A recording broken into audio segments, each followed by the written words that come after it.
It's 12 o'clock. Welcome to the commission meeting. Please stand. Pledge allegiance to the flag of the United States of America and to the republic for which it stands, one nation, under God, indivisible, with liberty and justice for all.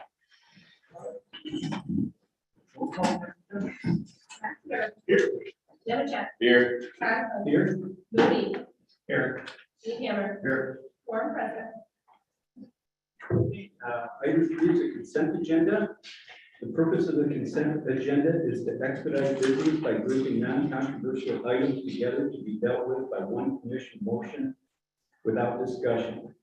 Any member of the commission, staff, or the public may ask that any item or items on the consent agenda be removed and placed as the last item under new business to receive full discussion. Such requests will be automatically respected.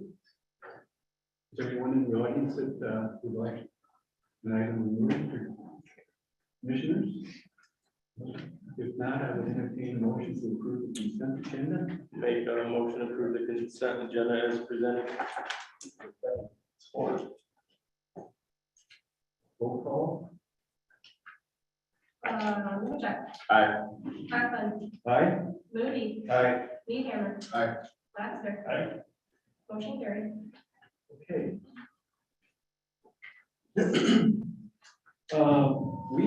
I would like commissioners to make a slight amendment to the agenda and move item 9E, the marine improvements, up to item 9A. We have a representative from Adam Marsh, who will be able to attend our meeting via Zoom. Yeah. That's my picture. Moving on. We have citizens' comments on non-agenda items. Is there anyone who would like to address the commission? Check. For those of you who want to address us, please do go to the podium. State your name and address, and you're limited to 5 minutes. Hello, Chet Falkowski. The recent comments, actions, and inactions of this commission require rebuttal. I am here to deliver that rebuttal with unvarnished truth. You won't like it, but it needs to be said, and you need to hear it. Gentlemen, I don't understand how the marina is in such a state of disrepair or obsolescence when monies were coming in every year that should have kept it in prime condition. If that wasn't possible, please tell the public how you have overcome such a glaring deficit of finances or judgment. Marty, Tim, and George, you led us to believe that you were against the marina project. Now we know that you were being less than forthright. Since the commission knows how the community feels about the marina project, any of you could have and should have put a stop to it. Marty, you stated that you don't like talking about the marina expansion all the time. I understand. You feel it is tedious and frustrating. Now here's your lesson for today. The reason we keep talking about it is because every one of you sitting up there, at least once, has stated that Boyne City residents should be able to choose whether or not to approve the issue, and we believe you. Now, though, you want to move on and just complete the project that we, the people, quite obviously don't want. Tom, you back up your pro-marina expansion position by repeatedly stating that maintaining and improving Boyne City's assets is of the utmost import to you. It's your job, you said. It's why you were elected, you said. But it does beg a very big question. Why did you not ensure the upkeep of the marina during your years as a member of this body, including your term as mayor? Would it be fair to assume that you are playing fast and loose with the facts? At the very least, Tom, it seems that your horse is too high by half. George, you are proving to be the least surprising of all. When you stated your agreement regarding a public vote, it appeared that you felt trapped and needed to voice support that wasn't really there. You seem to be in this for reasons other than proper leadership. It is not often so easy to ascertain a person's position. Thanks for being obvious and not putting on a show. Tim, you seem to be the most unaware of the bunch. You tend to climb to the mountaintop to proclaim your for the people bona fides. You have positioned yourself as the people's hero. You don't, however, have the courage of your convictions. At the last meeting, you once again proclaimed that your position is that people should choose. Then you got played. You, Marty, and George all got played. Mayor Hugh called you out by stating that if anyone wanted to stop the marina expansion and regroup, just give him a motion. And that sucked the oxygen out of the room. The entire room was so quiet you could hear that proverbial pin drop, and no motion was forthcoming, not from you, Tim, or from anyone else. Mayor Hugh hung you out to dry. Hugh has a meek presence, but he is no pushover. He and Mike are on the same page. They are both willing to put their agenda ahead of Boyne families. The only difference between the two is a matter of degree.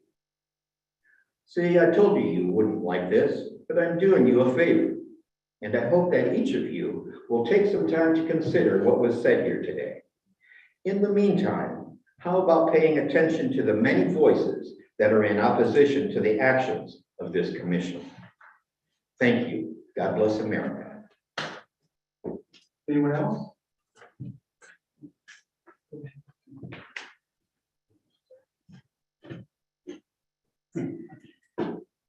Hi, my name is Steve Person. 15 days ago, I let Tom know I couldn't make a meeting the next day. I wanted to know, how come the commission doesn't answer the questions from the last meeting? The only one that answers questions, city manager. If a question is asked, which we get told, we gotta bring it, push it to you guys. Why one of you five don't answer the question? It was got a problem for it. And, like I said, 15 days ago, you guys have 7 to 10 days, I'll get back with it.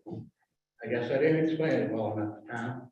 I'm sorry, Tom, but before I had to wait 6 weeks, almost 8 weeks, to get one answer out of 4. And you guys keep sitting up there, and Mr. Mayor, you say, don't answer questions, or we can't answer questions right now. Well, why don't you answer by the next meeting?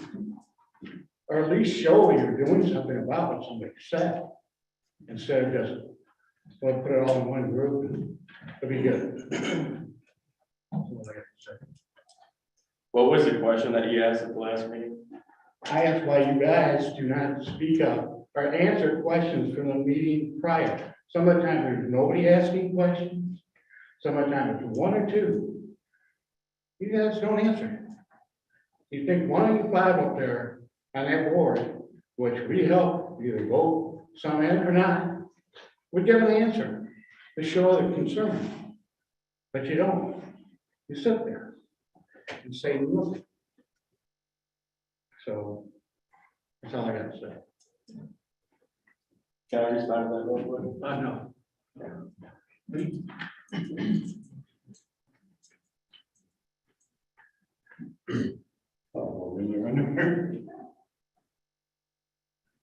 Penny Hardy, 437 North Street.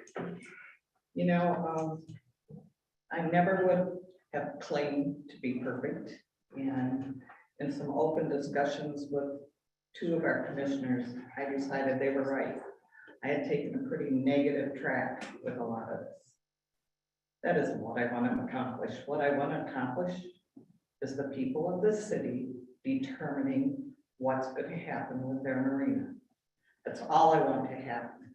If the majority is for the expansion, it should happen. If the majority is against the expansion, you as a commission should come back with an option of some kind to bring the one we have up to date. Start a savings plan, ask for charitable fundraisers, and look for grants that'll do just that. I don't think you've done that. Over the years, there have been opposition since way back in 2005, I found an article. In 20 years, because it's all started back in 2002, if I'm not mistaken, this city has not once taken a poll, a survey, to see what the people want with the marina. When I was getting signatures on petitions, I was accused of lying, of cheating, misleading. I never did that. But I got accused of it. I've been accused of being nothing but negative. I'm not. I have helped on many projects. I've been involved with United Way. I've been on a city board. I care about my town deeply. So if I get emotional sometimes, I'm sorry. I have a temper. I inherited it from my dad, and sometimes I let it go. But when I'm wrong, I will admit I'm wrong. I do not feel you should make any vote on the 3 new grant applications until you have more time to discuss whether they're actually a way to avoid having to pass a bond to get your expanded marina. So I think it needs to have discussion, needs to be tabled for at least this meeting. And you need to listen to opinions of other people before you decide on those that are aimed at the marina. The open space ones, I'll leave that up to your judgment. But I feel that people of this town have a right to determine how their public lakeshore, river shore parks are used. And they should stay open to the public in general, not a part of it given over to a very small group to use in the prime time of the year, June through September. And I'm asking you as a commission to find a way to do that. And I'm telling you, if you don't, I have sought legal counsel and I will try to do it myself. Won't be easy. I've got other people that will help me. But I've got a good law firm involved and they think there's a good chance I can do it. So I guess the option is up to you. Do you want to quit fighting? Do you want to quit discussing this at every meeting? You want to resolve it fairly for everyone? Thank you. Anyone else? I'm gonna bring a little more lightheartedness. I'm not here to roast anybody or anything. I'm just here to make an introduction. I'm Parker Fairbairn. I'm running to be your next state representative here in the 107th, the new 107th district, and just wanted to say hello. And if you guys ever need to talk to me or anything, feel free to give me a call. My number is 231-242-3379. Thank you so much. What's your party affiliation? Republican. Thank you. Yeah. Anyone else?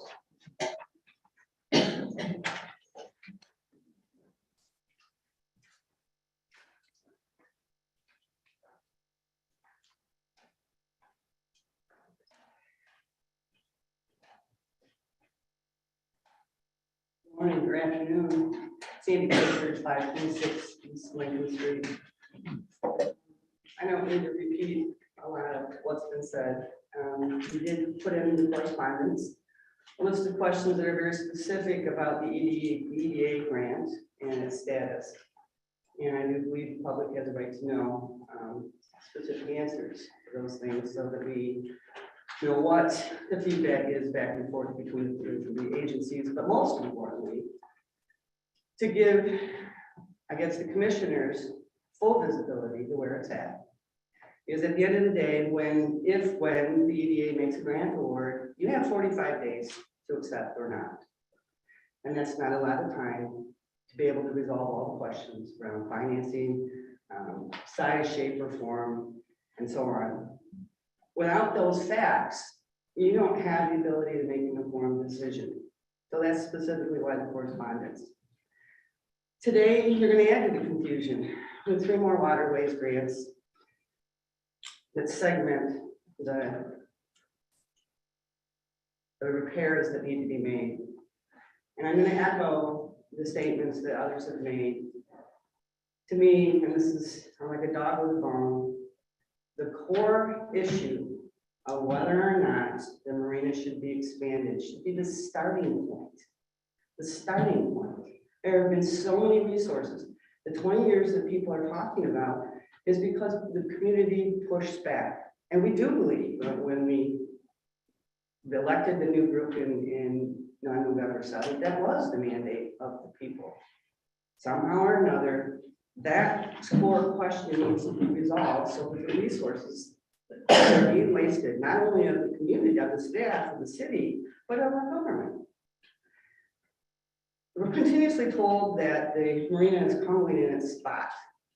There was a Michigan Waterways facility study of all the harbors and boat ramps in the state of Michigan that was published in February 2020. And what it did is forecast the expenditures because they wanted to know the state of our marinas. They forecast expenditures for 0 to 5 years, 5 to 10, 10 to 20. And interestingly enough, this Waterways, which Barb Brooks is the chairman of, said, and you can find it for yourself, that there was only $1.4 million that was needed in 0 to 5 years, and over the course of the 20 years, now mind you, these are $2,020. The total then was 5.4 million. But yet we're told sky is falling, sky is falling. It's crumbling in its spot. I gotta agree with everyone else. The bottom line is resolve that question of whether or not to expand and to go from there. Today, on the Waterways grant, we have a marina design up there that is different than the one that you voted to proceed on the EDA grant with. That confusion has to stop. You talk about the long suffering people on the wait list under the expanded, the massive expansion. There's only 21 people that are going to come off the wait list. And of those, it's skewed heavily to the large boats, 6'9", 45 foot, 9 50 footers, 3 80-foot slips, fixed permanent slips.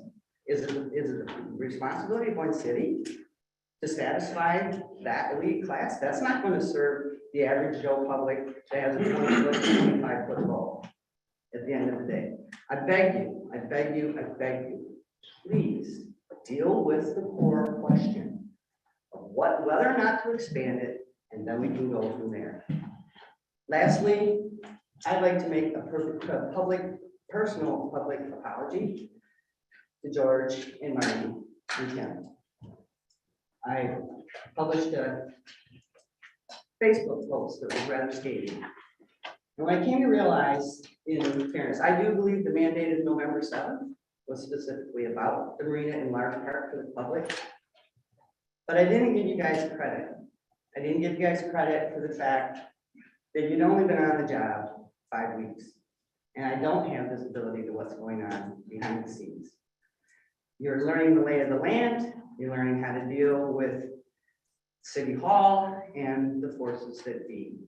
And I apologize for not giving you credit. The job that you've undertaken is a thankless task in a lot of ways. You are public servants and you're making an inordinate amount of sacrifice of your own personal time and effort. So from the bottom of my heart, I apologize. Thank you. Anyone else?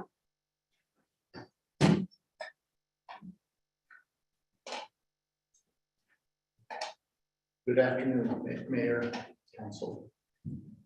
I'm Jonathan Shield, Toski, and I am also running for the State Rep 107.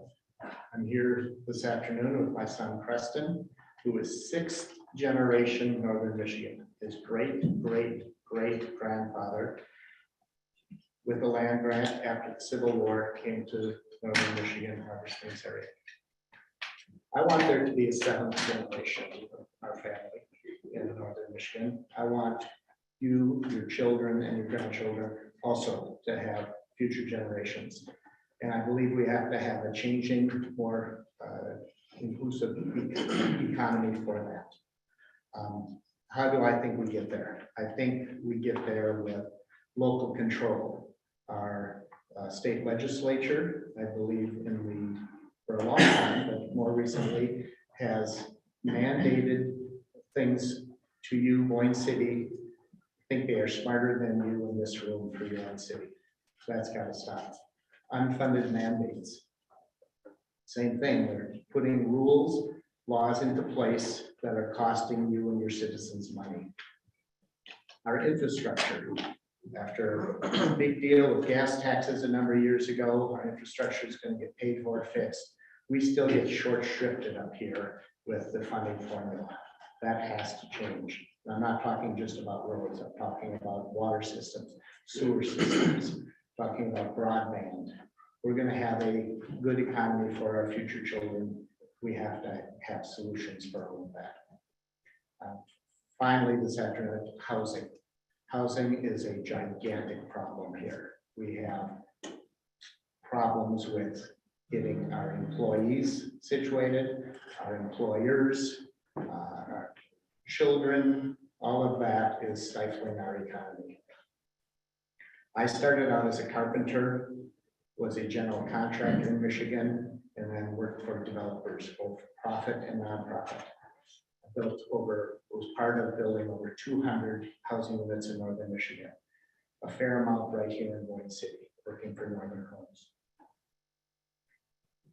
I have been a planner and zoning administrator in Charlevoix County for the last 16 years. I have insight into cities, what our issues are, what could be helpful, and what harms you. I have been on the United Way as treasurer, Concord Academy, Petoskey as their president of the board.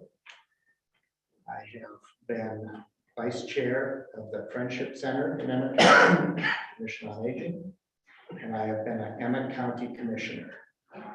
With that, I've dealt with multi-million-dollar budgets. I took a county that was in the red and put it into the black in 1 year without raising taxes, without major cuts to the constituents. I believe I'd be a good candidate. I'm a good candidate and would represent you fairly in Lansing. Please look at my website. After the meeting, I'll hand out cards. Please visit my website, see if my policies line up with yours. Thank you very much. Party affiliation, Republican. Thank you.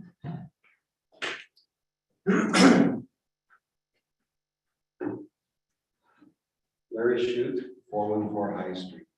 I was kind of surprised that the marina would be on the agenda this early within the meeting. So I'll address it right now. I think there is more support than you know for the marina. Most people that I talk to, that I know, are in support of the marina. We've got over 300 members of Boyne City Yacht Club. The Harborage is over 200 slips. All these people are in favor of voting the marina expansion. So there's many vocal people who are against it. I don't understand why they're against it. The revised design cuts down the blockage of views. You look at the views along here, they are spectacular. This has got more open waterfront to the public per capita than any other town up here. If you look at the Petoskey, it's got many more people. They're about the only ones that have more open water. And excuse me, Charlevoix's got much less. East Jordan's got much less. Every other town. We are blessed. A minor portion is being taken up by additional expansion. There is the costs of this, the fears that will be passed on to taxpayers. All the people who are disagreeing to this, I don't see any accounting businesses, any certified public accountants coming up and saying that this is going to be back to the taxpayers. Okay. There's very little credibility if no one's got an accounting background in the business, that they're all of a sudden doubting this. Excuse me, we've had consultants, people who do this professionally, who have said it's no cost to the residents of the city. Okay. Now, why hasn't it been done for the last 20 years? Excuse me, people. You drive a 20-year-old car. Okay, asking me a question now? No, I'm asking you. Are you asking a question? Check. One more word and you'll be escorted out of here. You won't have to escort me out. I'm leaving, sir. Check. You guys are a joke. All right. And you, sir, I'll talk to you again. I don't like threats, sir. That wasn't a threat. I don't make threats. Is that appropriate behavior, Kevin, for someone to have at a public meeting? No. You know, this is just what we're coming down to. I just want to make that point. Go ahead, Larry.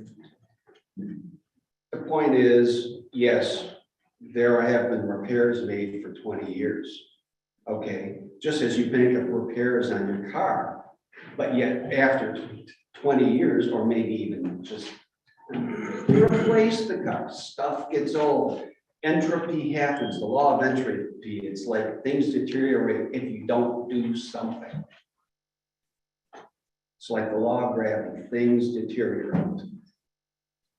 Now, the whole idea about this is not for Boyne City residents. Hello, we live in a tourist town. This is a tourist town. It's been a tourist town for the last 40, 50 years. Okay, if you don't want to live in a tourist town, you should have been gone about 10, 20 years ago, because we live in a tourist town. Good Lord blessed us with a beautiful scenery and one of the most beautiful lakes in the world. You cannot sit there and hoard it all to yourselves. This is to be shared. Yes, 21 people will come off the waiting list. That's a good number of people have been sitting there for many, many years. This marina needs to go forward. It is a good solution. It is wanted by more than you know, because they don't show up here all the time. And not the same voices every meeting. So please, let's get her done. Okay, because I think there's a lot of support, and some of the arguments against it, I don't think you have much basis. Anyone else?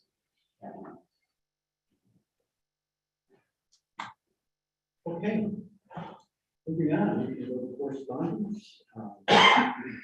We have a letter we received from Chet Polkowski, an email from Northern Michigan Regional Director Kelly Lively, and an email from Sandra Pritchard. I also received the correspondence just prior to the meeting, a letter from Pam Reedus that I will give to Jessica. And the copy will be at the end for everyone. Is there anything else, Mike, on your correspondence? Not that I'm aware of. Jessica, do you have anything else? Okay, moving on. You're gonna allow the commission to speak in correspondence? Sure. I do have a question in regards to the letter from Kelly Lively. Do we have any funding that would meet the congressional directed spending that we, as far as the letter, is there any opportunity we have in regards to that letter? Not specific ones that I'm aware of. When we received that letter, I sent it in addition to the commission. I sent it to our department heads here at the organization. I also sent it to people that are affiliated with various opportunities like Bethany, Steve Schnell, Jane McKenzie, some of our hot topic issues to see if there's anything out there that is applicable. And there are currently a number of restrictions with regards to these funds based on the criteria. Nothing surfaced to me that I'm aware of at this time. Okay.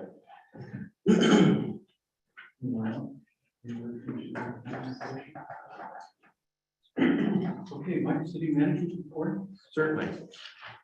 First off, I'd like to express our condolences to all those who were affected by the house fire last week on State Street. Very fortunately, no one was injured. Although the house could not be saved, our fire department, with the help of East Jordans, was able to keep it from spreading to neighboring buildings. So we're grateful for that.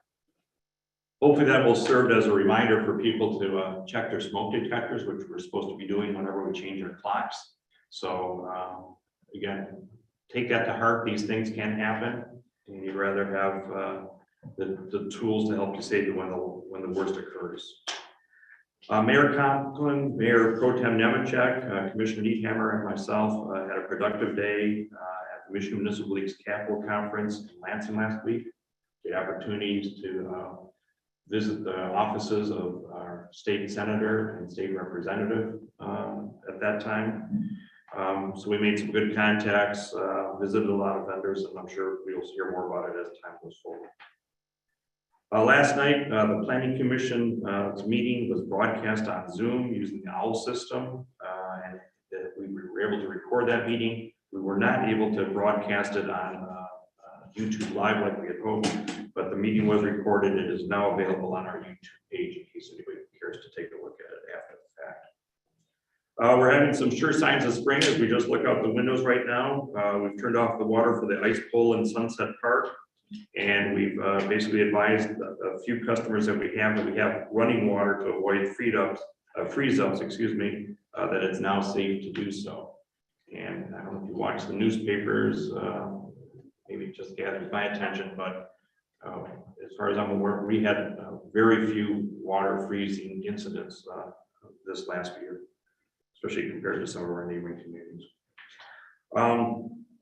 The holiday decorations that have been lighting downtown are scheduled to be turned off and taken down for the season this week. Those that do get taken down, the lights on the trees stay. We are scheduled to conduct interviews with 3 candidates for our planning department opening later this week. And if you have questions on these or other items, I'd be glad to try and address them. Any questions or comments? I'm good. Yeah, just what happened at the planning commission, what did the penalty lie? We have to basically make sure all the users of the system, Scott McPherson was using it, and I didn't get him the proper credentials at that time. So we just have to make, it's one of those things that we're putting on our growing checklist of things to know. Anything else? I would note too, if you've noticed the screen and people on Facebook or on Zoom or on YouTube Live. One of the comments we got was that we had the agenda up there and the people had a hard time seeing what was going on with the people around the table or the speakers and things at that time. So I'm trying to take a more moderate approach with regards to when I put items for the from the agenda packet up on the screen. So again, trying to find that proper balance. I'm sure it's a good time to ask any news on the DPW director. No, I've been kind of focused on the budget the last couple of weeks, so that's something I'm getting back to after, basically after today.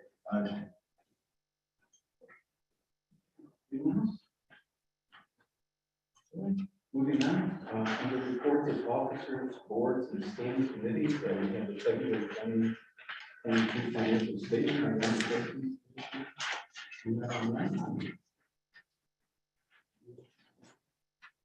Yeah, well, I mean, I guess,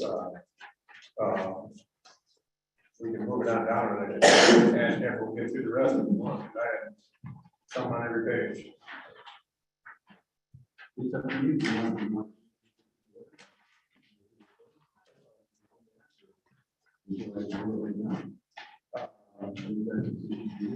Well, you already moved something, so I know we got the heritage and the marina involved and stuff. But, you know, there's just a lot of. The last time, you asked me to table it over here.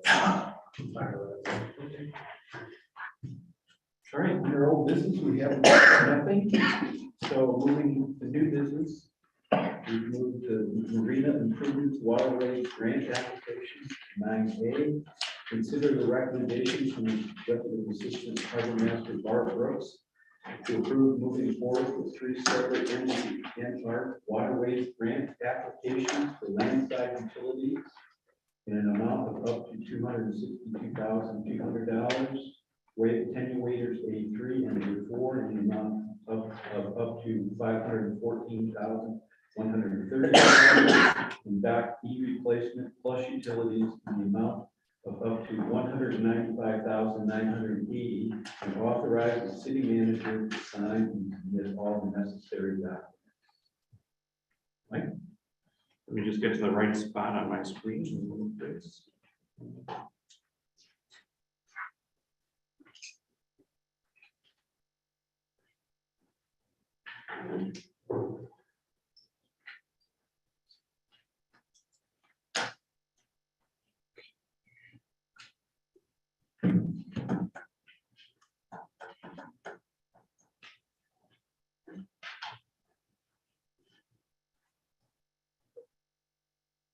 Okay, I do have the memo, and then I've been putting that on the screen for this point.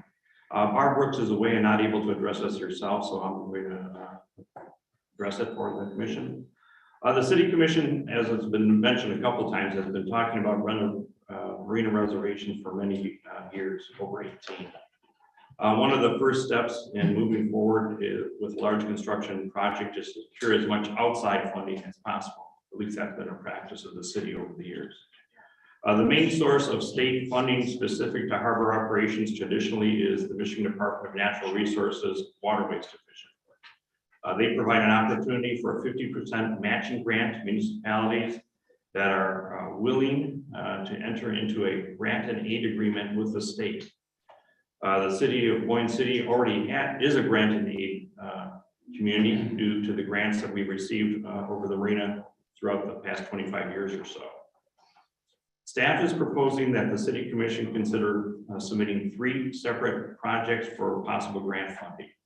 They are landside utility upgrades, floating wave attenuator, those are A3 and A4, and they're shown in red on the map up here, and I'll bring up on the screen in a little bit. Dock replacement and utility installation for dock E, which is the purple bluish dock on the marina plant. As was originally proposed for the purpose of this particular shed, and it's shown on the map below. If the grant applications are approved for funding, they will be used as much as possible towards potential EDA grant funds. There are a few reasons for separating these into 3 separate applications. 1, any of the projects can stand alone if all 3 are not approved. 2, as an application is being reviewed and scored, it is possible that a small component of a larger project could score lower, and if lumped with one large project, could bring the overall scoring down.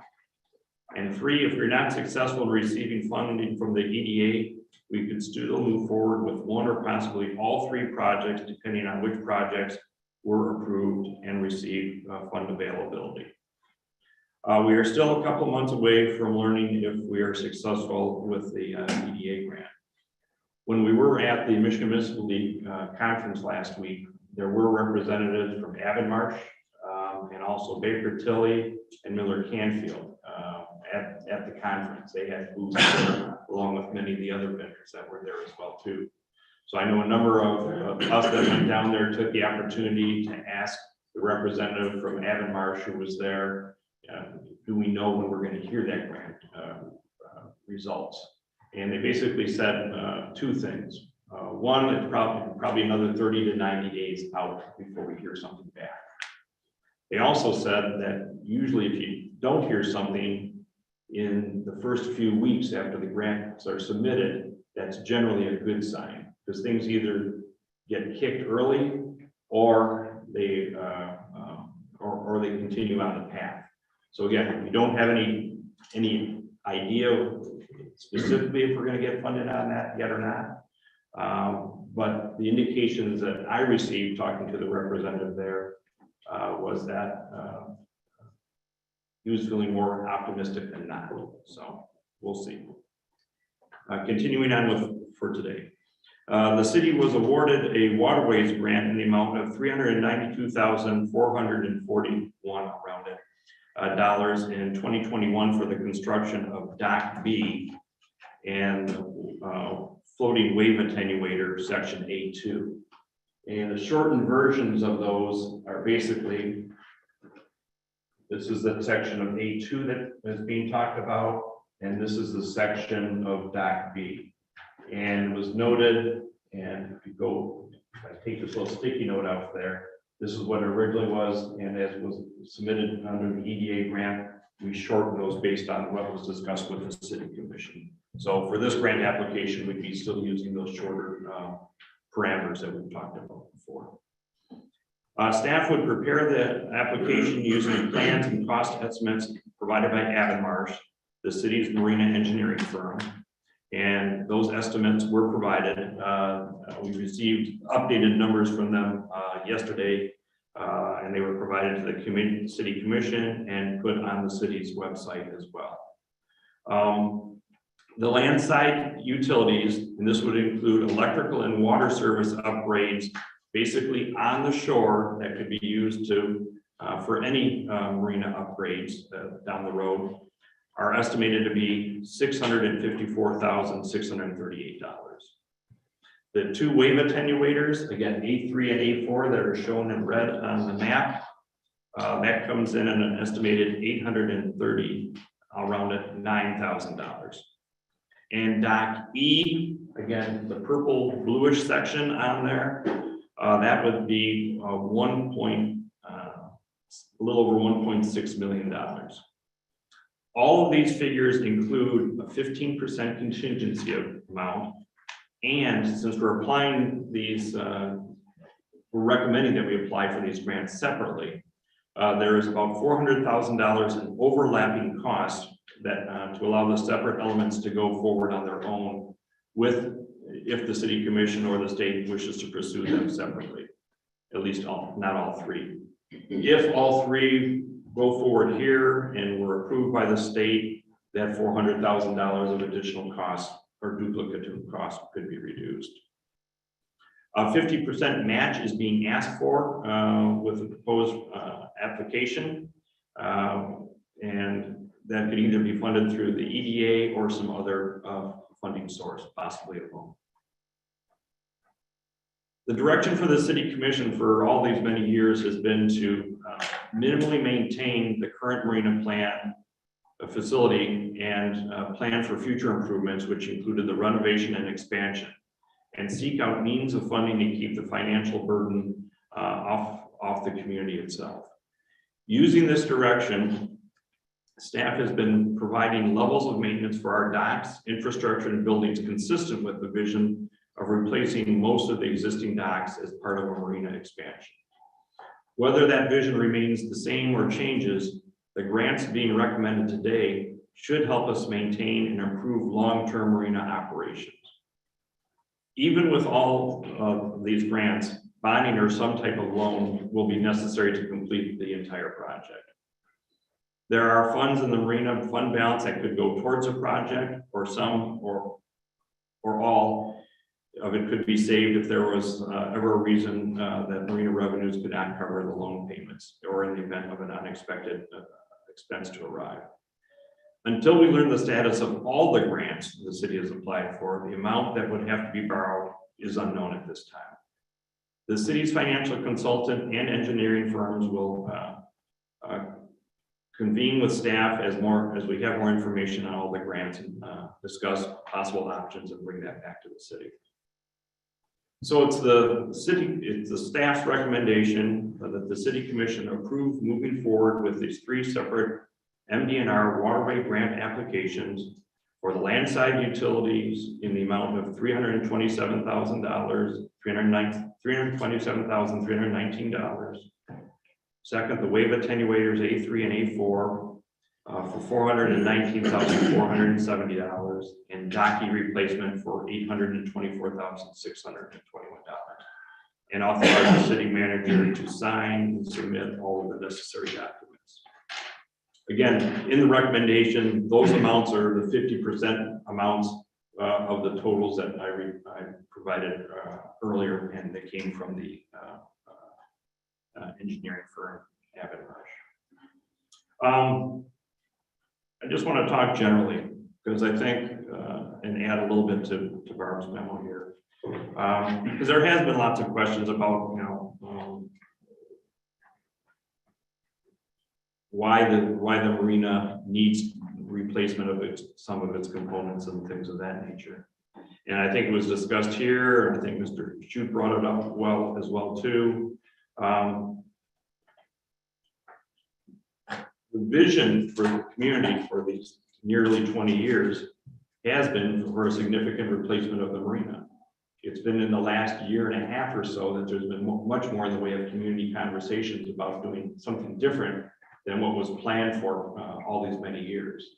One of the things that held us back from moving forward on those plans earlier was the funding source. How would we come up with the money for that?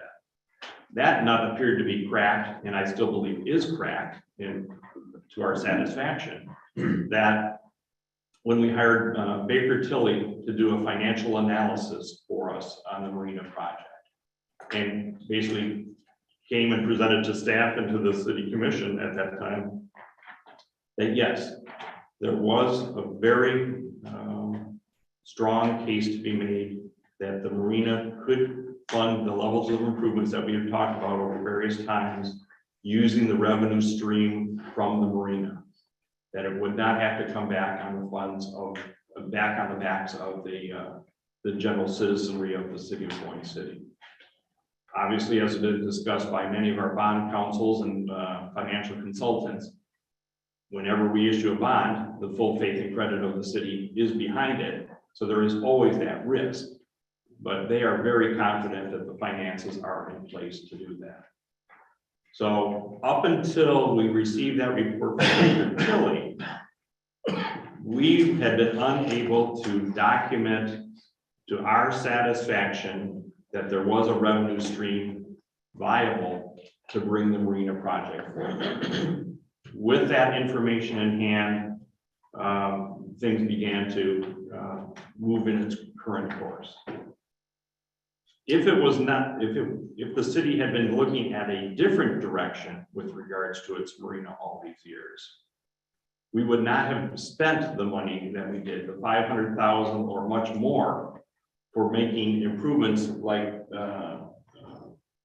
section A of the marina, which is the new T section here that was put in approximately 2018 as the first step for the expansion. Those were all discussed at public meetings. The whole design of the marina was discussed at many, many public meetings where we had public hearings, where we had meetings here and at the schools, and where the permits were reviewed by the state. This has received quite a bit of public input. More public input, I'm not saying that we should cut it off or not have continued conversations about it, but to characterize that there was some, that this wasn't an open and transparent process throughout the years, I believe is incorrect. So I think there's good and logical explanations for all these things. Maybe we need to have done a better job of explaining it as well too. The reason that this recommendation is before you today is because, like the trust fund grants that we're going to be talking about for parks in a little while, the state has regular cycles of when it accepts applications. And springtime, April 1st, early April, is the time that most of these areas accept grant applications for the coming year.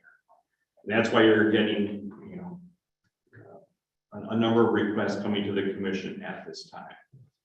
There was some discussion about pushing this off to a future meeting. These applications have to be in by April 1st. So if you wanted to have more time to think about it, we'd almost have, and if you still want to consider it, we'd have to have like a special meeting next week to allow it to go forward, or else we're basically off the cycle for another year. The reason that Barb and I feel that it's important that the city commission consider this and move forward with this is, in our belief, this gives the city and the community more options to go forward. Like the EDA grant, this does not lock us into moving forward with this. We don't know if we'll get the grants. We don't know, you know, what the final decision of this commission is going to be with regards to moving forward with the marina project.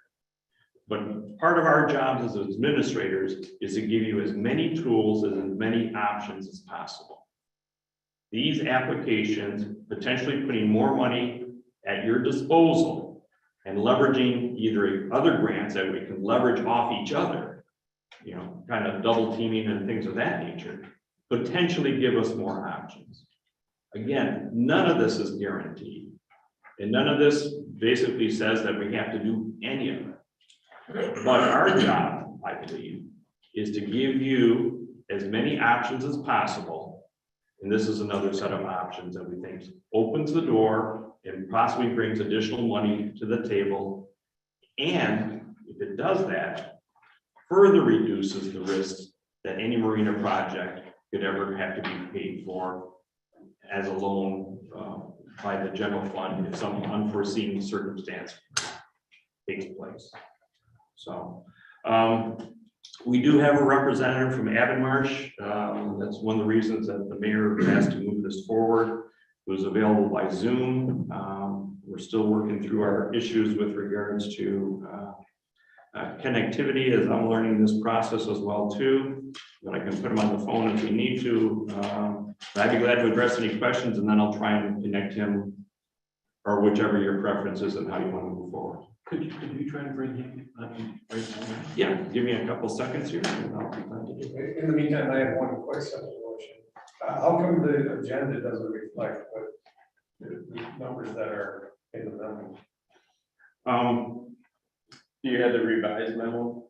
In Barb's memo of March 17th, she came up with her best estimates of what she believed the 3 projects would cost and asked Abbott Marsh to verify those numbers. We received that verification yesterday. So we provided the city commission the spreadsheet that included that. And we also revised the memo. So it all depends. There's 2 versions of Barb's memo. The original one is dated March 17th and has her original estimates. There's a second one that's dated yesterday, March 21st, that incorporates the new numbers that we received from Abbott Marsh. That's what's currently on the website and available, is the March 21st with the new numbers. We also included the spreadsheet with all the costs from Abbott Marsh on the city website, so the commission and the public could see those as well too. So they. I had all that update. I didn't know what the agenda.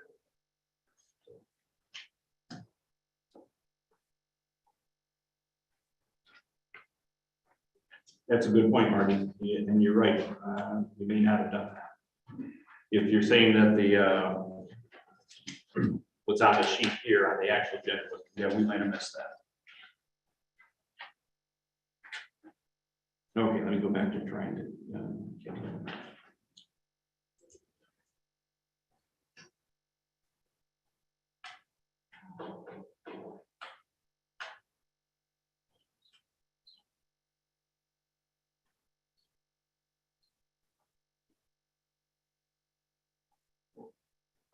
Mike, if you could hear me, can you please see if you can unmute yourself? Yes, can you hear me? Okay, is that Mike?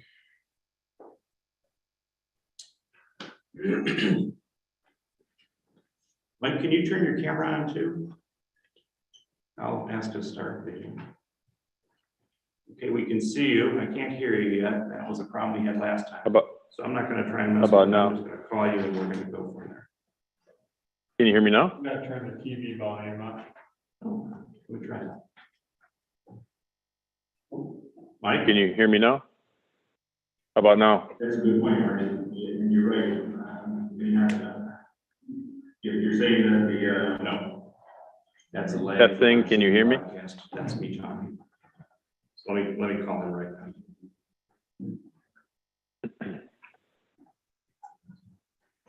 Mike, I'm gonna be calling you on your cell. Okay.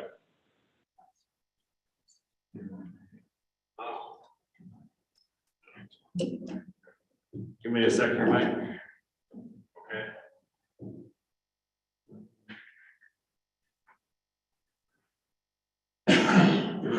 Okay, Mike, can you hear us? I can hear you. Okay, sorry, we'll get this settled one of these days. It worked last week. Were you able to hear my presentation, the report to the commission? I was, thank you. Was there anything you wanted to add or anything that I missed? No, I think you covered the history very well and appreciated your explanation of the strategy that the city's taking to try to make sure that we can secure some funding outside of the city share to get things done. Mayor, did you or the commissioners? I don't mean to dominate. I just want to turn it back to you at this point. If you had any specific questions for Mike or any input you wanted from him at this point. Commissioners, do you have any questions? Well, the specific question, I still, I got the numbers, you got the revision, so, everything that these grants are for are included in the, grant, that the EDA grant, correct? Correct. Okay. Good. And the point, and just to clarify that a little bit, the point, the 2 grants can build off of each other. That just has a potential to overall reduce the cost that we have to come up with. So the state grants can be used to match the EDA. That could be our cash. It could be a portion of it, that is correct. Contribution. Yes. How? So you're saying that they're gonna give you an all-encompassing grant, which was the 3.9 million. Potentially. Yeah, potential 3.9 million. And then the city was asked to, bond for 1.6. And so, This could potentially reduce our, necessity to come up with additional funds for bonding or things of that nature. We've done something similar to this before. The 1910 building on Division Street, we had several layers of grants that we had available for that project. And some of them were able to match other ones that the city had applied for.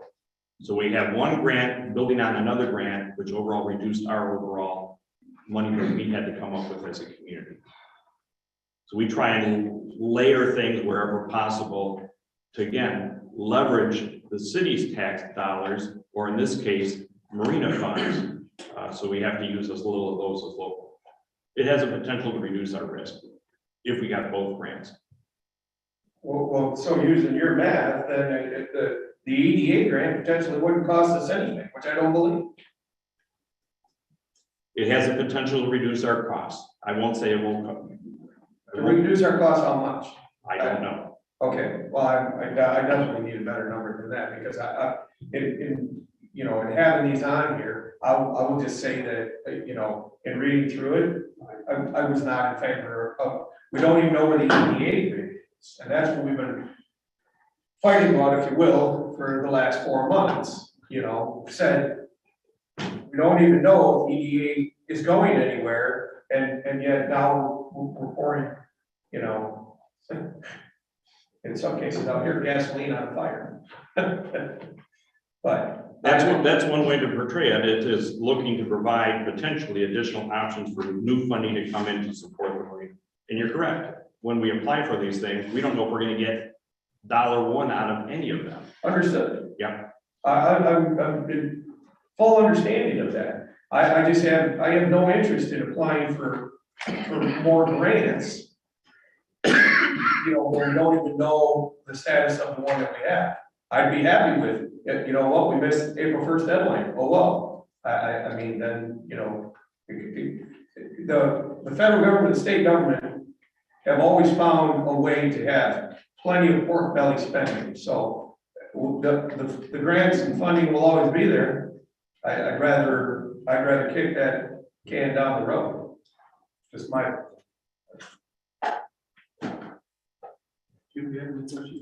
Yeah, I don't have any questions in regards to the engineer. Questions I have, try and word them as simply as I can.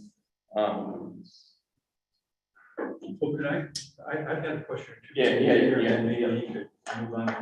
He's got to be somewhere. Yep.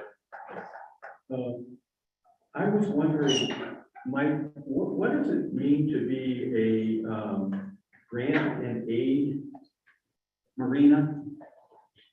Basically, it means that as one of the conditions of accepting the state money is that we have to follow certain rules. And Barb explained that in some detail at one meeting. So we have to meet certain state conditions, like being on the reservation system, making sure our balance between how many slips are transient and how many are seasonal, those types of things. We have to work with the state to make sure there's a meeting of the minds with regards to. There's an example of a community that isn't that, Harbor Springs. They were looking a couple of years ago at possibly getting funding to, I think, improve their marina offices or shelter buildings out there. They are not a grant and aid marina. They have not accepted state funds, at least within the 25 years when this, I think Barb said that generally rolls off. And they basically said, we don't want to be on the state's reservation system. We don't want to be limited as to how many of our slips are seasonal or how many are transient. We want to have, full local authority on how to deal with that. And also what you can charge. That's one of the big ones too. Yes. In a lot of that, as I think Barb explained, there are no hard and fast rules with regards to that. The state has been, from her perspective, very good to work with and, compromise and, work out things that work hopefully for both parties. But ultimately, the state could say no, or basically, kind of bring out their veto if they want to. So by accepting dollars, you accept from them, you accept strings for a certain number of years. Anything else on that, Mike, that I might have missed? No, I think you got it. The functional lifespan of the improvements is what governs that time period. And I believe it is 20 years in most cases. Okay. Mike, are we talking to Mike? Yes. Do you see a reason why we shouldn't do this? Did you hear the question, Mike? Yes, do I see a reason why you shouldn't do this? I don't see anything to lose by applying for these funds. Like the funds that were awarded to the city, excuse me, last year's grant application. That hasn't been authorized to my knowledge yet, but those funds are there should you decide to move forward. And similarly, this application, these three applications, would get additional funding that would, like Michael outlined, reduce the city's share in the overall project. So the option would still be there not to accept the funds if you are fortunate enough to win them. And how would you answer the question about Dock E being designed differently for the waterways grant versus the EDA grant? Was that Dock E or E? E. Oh, E Dock. Okay, so Dock E, the original plan had a shorter E Dock. And that was based upon getting the number of slips that was targeted in the B Dock area. But throughout multiple city input sessions, the design was revised to try to reduce the size of the B Dock, to minimize the impact on views from that area and all the things that have been talked about. So in order to gain those, in order to still have that number of slips, we found other places within the footprint of the C, D, and E docks to still be able to find places for that quantity of slips. So that's why you see the two differences. Now, in terms of this single waterways grant application, we have to think of each of these applications as a single. So the grant application that's been outlined for EDOC would have to be a standalone project, hypothetically. If it were awarded, and let's say that you didn't get the EDA funding. In that case, we wouldn't want to extend EDOC any longer than that shortened version of, because that would expose it to some of the waves that may lead to damage. So we want to keep it at that minimal size. So that's really the difference there.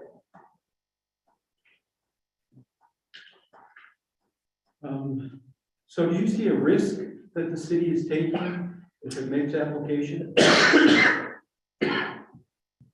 I don't see a risk, because if you get the grant, you can always decide not to move forward with it. And I suppose the only risk would be the time spent to prepare the applications. Okay, that's all I have. Mike? One of the things that Barb and I discussed as well too is sometimes it takes multiple rounds of grant applications to get a grant approved. And that if we put these grants in for this cycle, even if we weren't able to receive any of them this year, and we were interested in applying for them in the future, it could very well put us in a better position to do that as well too. So lots of times grants will have to go through one or two times and maybe get tweaked a little bit and things of that nature. But if staff and the governing bodies that are making these decisions see them multiple times, sometimes that helps as well too. So even if we weren't successful in getting the grants this time, we feel that there is an advantage to applying now that could open up the door for later periods if we choose to continue down this path. Okay. Well, we should give the public an opportunity if they have any questions for Mike from Evan Marsh. Do you have questions? Okay. Our lake shore has been the same since 2006. Back then, your plan said that wave attenuators were not adequate to protect a harbor that came around the shoreline where it's now being proposed because of prevailing winds, waves, and breakup of ice in the spring. The lake hasn't moved to a different direction. Now, so they recommended we have a permanent break wall. There were studies done. Our bottom is not firm enough to support a permanent break wall. It was overruled by a couple different agencies, I think the DEQ and somebody else. So now Avon Marsh has come back and said, these wave attenuators are gonna last with no problem for 20 years. I don't see what has changed that much. Can you explain that? Sure, I don't think conditions have changed, and I am aware that several years ago, studies were done that recommended a fixed roll-around breakwater. That would be the ideal solution, but it couldn't be permitted because of the bottomland impacts, and I think the reviews that were completed by, at the time, the Department of Environmental Quality and the U.S. Army Corps of Engineers. A floating wave attenuator is an alternate to that. And the floating wave attenuator is exposed to open water. And there's always a risk with floating elements that are exposed to open water. So I don't know that we've ever said there's no risk being out in the lake as floating infrastructure. What we did do to try to accommodate that risk is at one point in time, there were finger piers on the attenuators with additional utilities. We tried to minimize that as much as possible so that the attenuators are standalone function. They can accommodate transient mooring or short-term mooring, but there aren't finger piers coming off those attenuators because they're there for a primary function of protection. And I'll say it again, there's always a risk when you have floating infrastructure exposed to the open lake. Okay, thank you. Anyone else? Hi, I'm Jean Pritchard, and I gotta move to the map, I'm sorry. My questions aren't necessarily specifically to Avon Marsh, but they'll probably touch on. This situation is the one that continuously makes me crazy, absolutely makes me crazy. And this is where I have the deepest empathy for the commissioners. Once again, we have a deadline, an April 1st deadline, and I can't tell you how many times you do that to this commission and you throw stuff at them and the sky is falling. I mean, I don't care what it is. It just makes me crazy. By the way, as far as the EDA grant status, just as a point of information, you can sign on and find out where the status of it is. It's part of your whole grant application. And Barb did say, by the way, in January that they had received some questions and we're exchanging information. So that's to a side. So to say that you don't know the status is factually not correct, and specifically why I asked those questions that I did. This is a perfect example. You guys don't know what design you're voting on when you're dealing with a particular issue. He has a sticky note over the end of B, but the design alternate you approved to proceed with the grant application in December, and supposedly is the one that EDA grant stands on, is not this. Now, he did touch on it. He did say a little bit about shortening it back on Pier E, but Pier E comes all the way to here on the design alternate he did in December. It's got a bunch of slips that are inside of here. It's completely different. There's so much gibberish around this that can get it back. This completely validates my point about getting a firm design. If you pursue the attenuators, it automatically puts in play the permanent expanded design. And that is, for some people, a huge objection because it ends up taking up 2/3 of the Boyne River Yacht Basin. It does obstruct the view. And oh, by the way, it isn't just about view corridors, it's bigger than that. So this design is not the 12/9/21 design alternate that the commission decided to proceed with. As it relates to the landside utilities, that may be the only one that makes sense from a sense of urgency. But even then, you should know what exactly does that mean, because there's lots of things that need to be accommodated as far as future planning relative to technology changes and how you're gonna meter out to make sure that the city doesn't end up paying for utilities because you underestimated at $13,000. By the way, Boyne Thunder only shows $1,300 in the cost of utilities during that period. Nonsense. I'm sorry, I have more time than you guys do to go into the background information, and you completely rely on what they tell you, and I'm telling you it's good news reporting or it's partial truths. And that's sad, because they're pushing an agenda. We can all deal with facts. And what you're hearing and what you're given are not facts. The Baker Tilly studies are based on pick one design, because the slip configurations and the amounts of the quantities have changed. I'm not dumb, and I don't need to be a CPA to be able to do math on projections from past to present to future. We're not that dumb, and I guess that's part of this whole patriarchal thing, is that we don't know what we're talking about, and we do. So please, let's get down to the facts. Let's deal with the core issue. What is the design going to be? And let's go forward to stop wasting all the resources of the state and of the city particularly. Thank you. Needless to say, I'm passionate. I love this town. I love this community. It is Boyne families that make this place. That is exactly the personality and the culture that the people love that they come here. But they're the people that make the fabric of this community, that step up when houses burn down and take care of those people. And they are the Boyne families first is what this is all about. Thank you. Anyone else with a question for Adam Marsh? What happens if there's an extra Could strong? you, Don, could you please, your name and address, please? Don Lockman, 226 North Street, Boyne City. What happens if there's an extra strong north wind that comes down through where it's not protected by a blockage? The north, it looks to me like the north end is open. Is that, Did you hear that question, Mike? what would happen if it came right down through? It hits the red right on the end there from the north.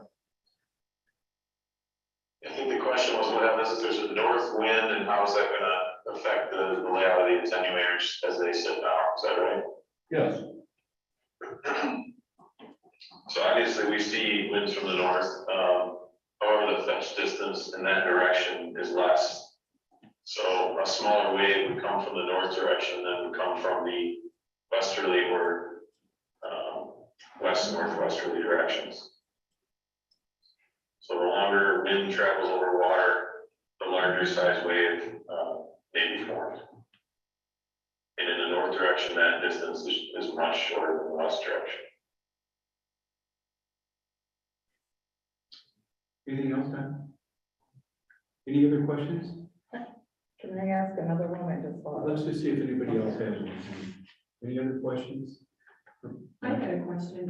I'm Bonnie Johnson, 911 Wilson Street. I don't know if it's so much for Evan Marsh, but I don't know what the confusion is, I don't know what you guys are trying to figure out, because it's from, what are you, I guess I don't know what you're doing with Evermarsh and what picture you have up here now. I mean, I don't know, is that the one that the big grant is for? Is that the same footprint, or is that a different footprint? Is that a smaller footprint? So I don't know if Do you want to answer that, Mike? Sure.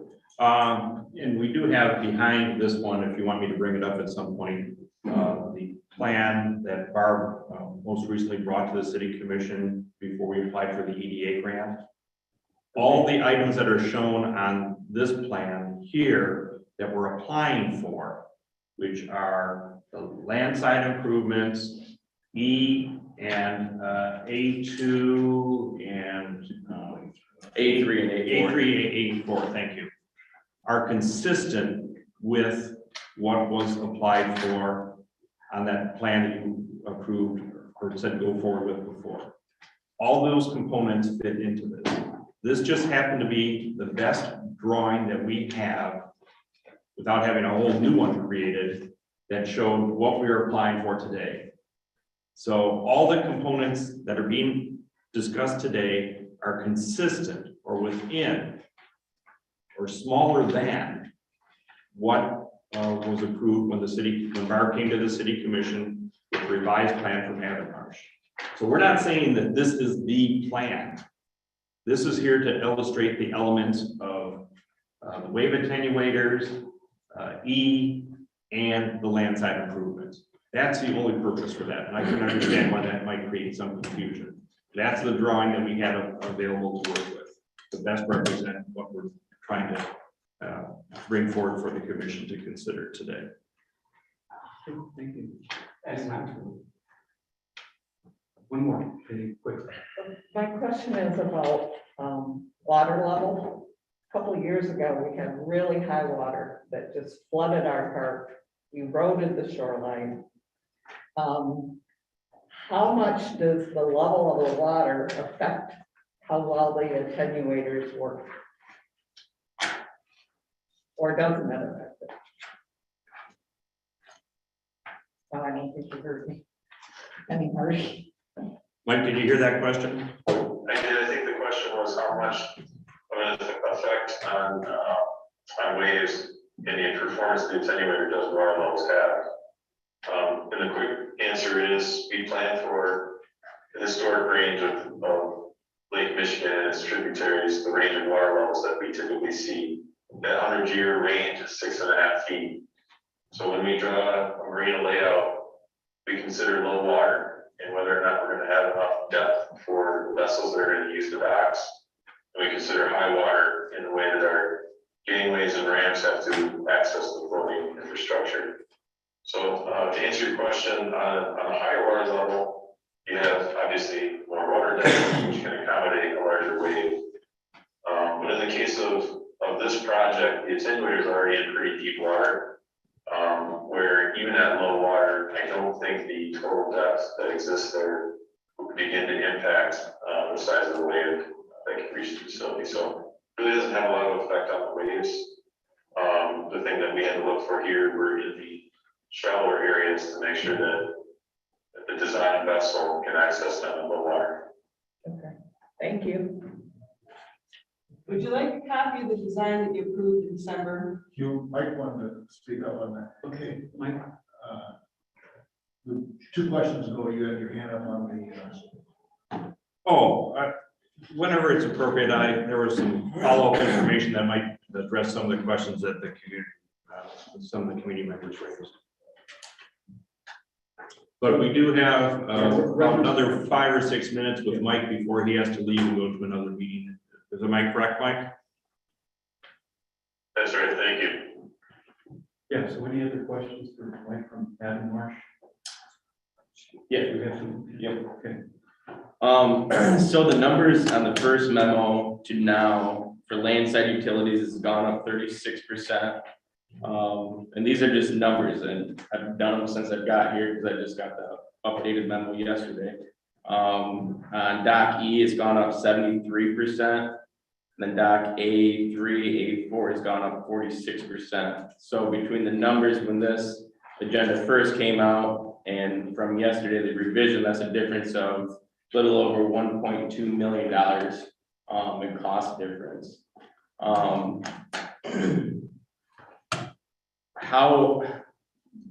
What is the time frame in that cost difference of $1.2 million? And how accurate do you see that being, these current numbers that we got on the 18th? Because this was updated on 3/18/2022. How long or I guess by the time this grant even gets awarded, are these numbers going to be accurate again? So I can't speak to the change between the first memo and this one because we only provided the 318 numbers. But those 318 numbers are based upon unit prices that we see on other projects in the Great Lakes. The only updates that were made to unit prices between the estimates used for the EDA grant and the March 18th estimate that we provided were very minor unit costs per square footage of docks and attenuators. They had a very minor effect on the cost of those, far less than the percentages you just called out. So I don't know, I think maybe it was a attempt at staff to do some cost estimating using,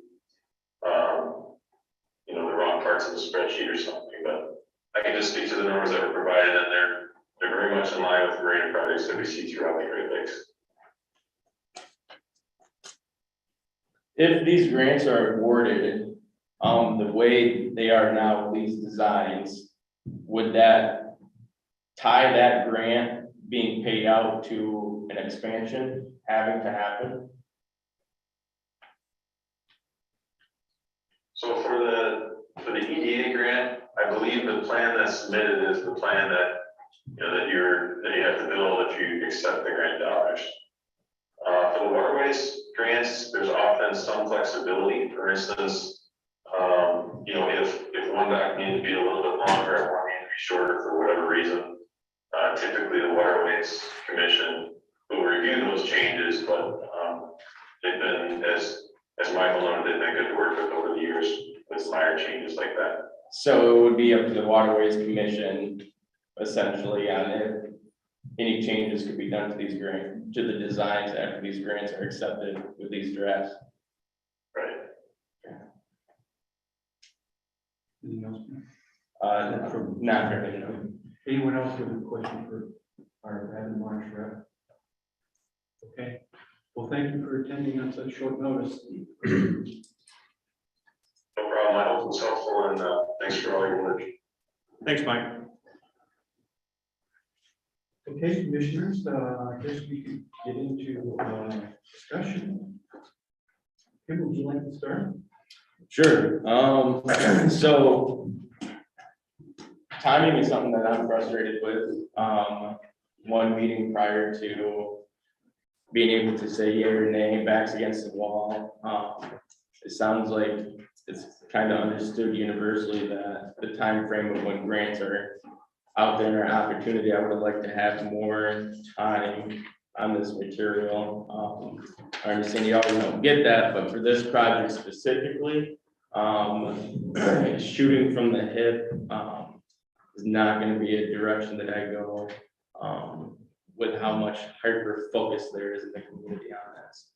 One phrase that keeps getting tossed out there is a cart before the mule. So, like, this is like right in line with that phrase that keeps getting thrown out there from meeting to meeting. For example, grant and aid. I'm gonna sit here and make a recommendation on whether we want to go after these grants, and I don't know what the grant and aid agreement looks like. I understand Boyne City is already a grant and aid community, but there's an expiration on that. And from the date that these grants, and correct me if I'm wrong, but the date that these grants are awarded, that renews that cycle for a GI community. So I have to sit here and guess on what that agreement looks like. We go off the provisions. Oh, well, we know it might have some restrictions on the rate of the lease, or it has restrictions on transient. That's something I would like to have in front of me so I can look at that grant and community agreement prior to making a decision on pursuing grants that would extend our time in being a grant and community agreement. Just simple things like that, with the timing. So yeah, those are concerns that I have with this specifically. Okay. Huh? Okay, well, as you know, as the community knows, I've been in favor of this, continuing to pursue this since a long time. My point is that we need the marina to be updated, we need it to be repaired, we need it to be expanded. What's the opportunity to do that? The opportunity is to pursue grants. It would be prudent to explore every avenue of revenue that we can, that is available. We just had him explain to us, Mike from Adam Marsh, that there is no harm in applying for the grant. Mike tells us that it should be in by April 1st. If not, we have to wait till next April 1st. Is that correct, Mike? Correct. And yeah, Tim and Marty, maybe that came at us late. I don't know the reason it came to us late. Oh, well, it still is no risk to apply for that. I think it would be irresponsible for us to not apply for it and tell the community, well, we didn't really pursue, and again, I'm a little confused on the numbers, I really didn't pursue these 3 grants that could help reduce the cost. Mike gave the reason why we should pursue it, and I agree with him with the fact that we can't give a complete financial package yet, because we have 1 grant that we have received. The other grant is in limbo, and these are 3 more. That's 5 grants. We know about 1 out of the 5. So obviously, staff can't make a financial statement for us that it's going to be this exact dollar on this exact amount of money that we need to put in, or this exact amount of money that we need to bond. We don't know that. It doesn't mean we don't pursue it. It means we pursue all 5 grants before I should say these 3 grants in addition to the 2, so that we can explore option A, B, C, D, and E when we hear if we receive or don't receive the grants. To me, it's pretty simple. Go after the grants, keep, Marty, you said that there's port money out there and we'll get it someday, somehow, maybe. Well, that someday is today. We apply today to see if we can get it.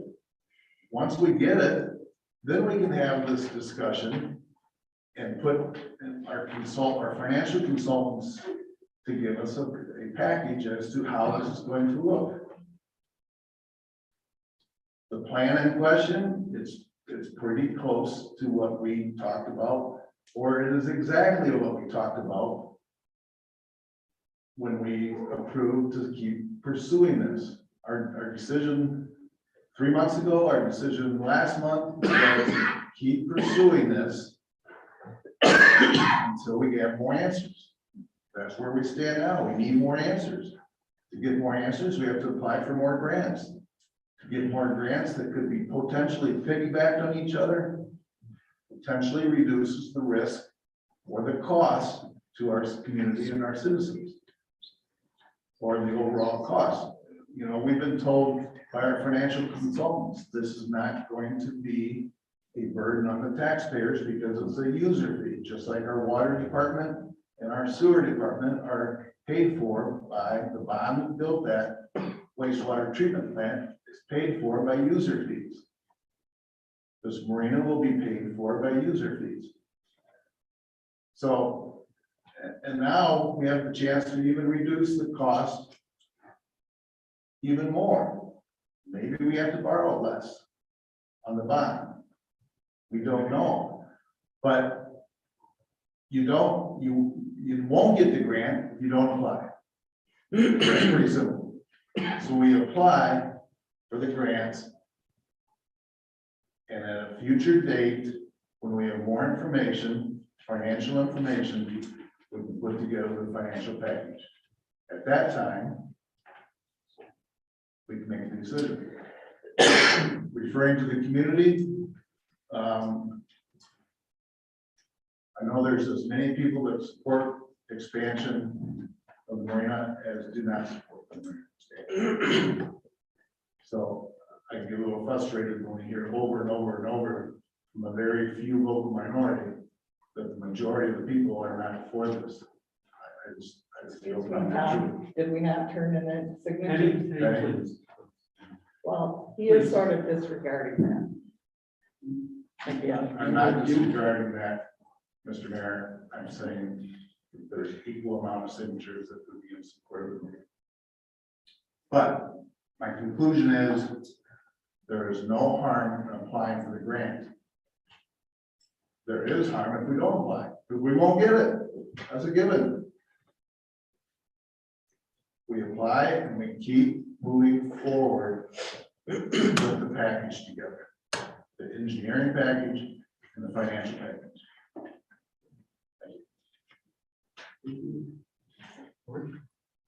It kind of echo a lot of the comment to say there. I guess my frustration is, why wouldn't these apply for all along? Why the 11th hour? That they just show up. But having said that, I think, the important thing to do is to put everything together, the whole package, the financials and the engineering and the whole architectural, everything together. And once everything's together, one little package, then decide for the commission, do we put it out to all the people or do we vote on it ourselves? But I think we have to have the whole package together before we do anything. So we've been told over and over that there's no risk to the city to apply for these grants. I guess I don't see why it wouldn't at this point.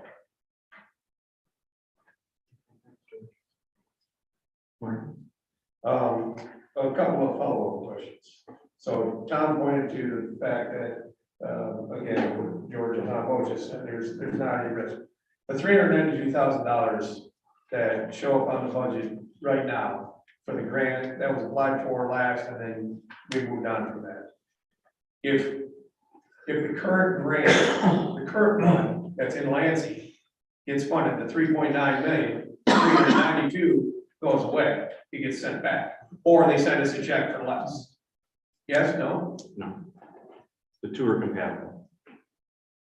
The EDA grant for the $3.9 million, Yep. we get that. It does not forestall that we have to give back the $392,000 grant that we have currently waiting on making a decision on. The two are not incompatible. Because in the $392,000 grant is basically going to the same source that we're looking for these three grants that are being applied for today. Those are also Waterways Commission's grants. They stand alone with regard to each other and can build on themselves.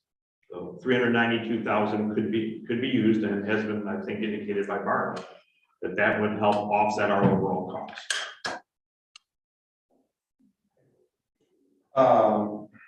To expand on that, I mean, as far as the grants, as far as these three standalone grants, the landside utilities one, again, that's one of the biggest things that Bart has said that, we're missing at the marina now, safety issues.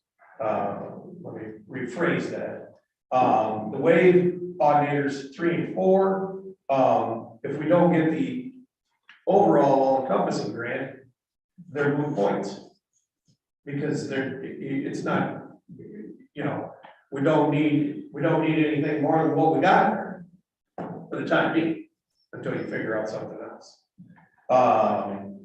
And then Doc E is changed and shortened. Mike said it, Mike said it even up there, that for this grant, it's back to the original proposal, not what we changed.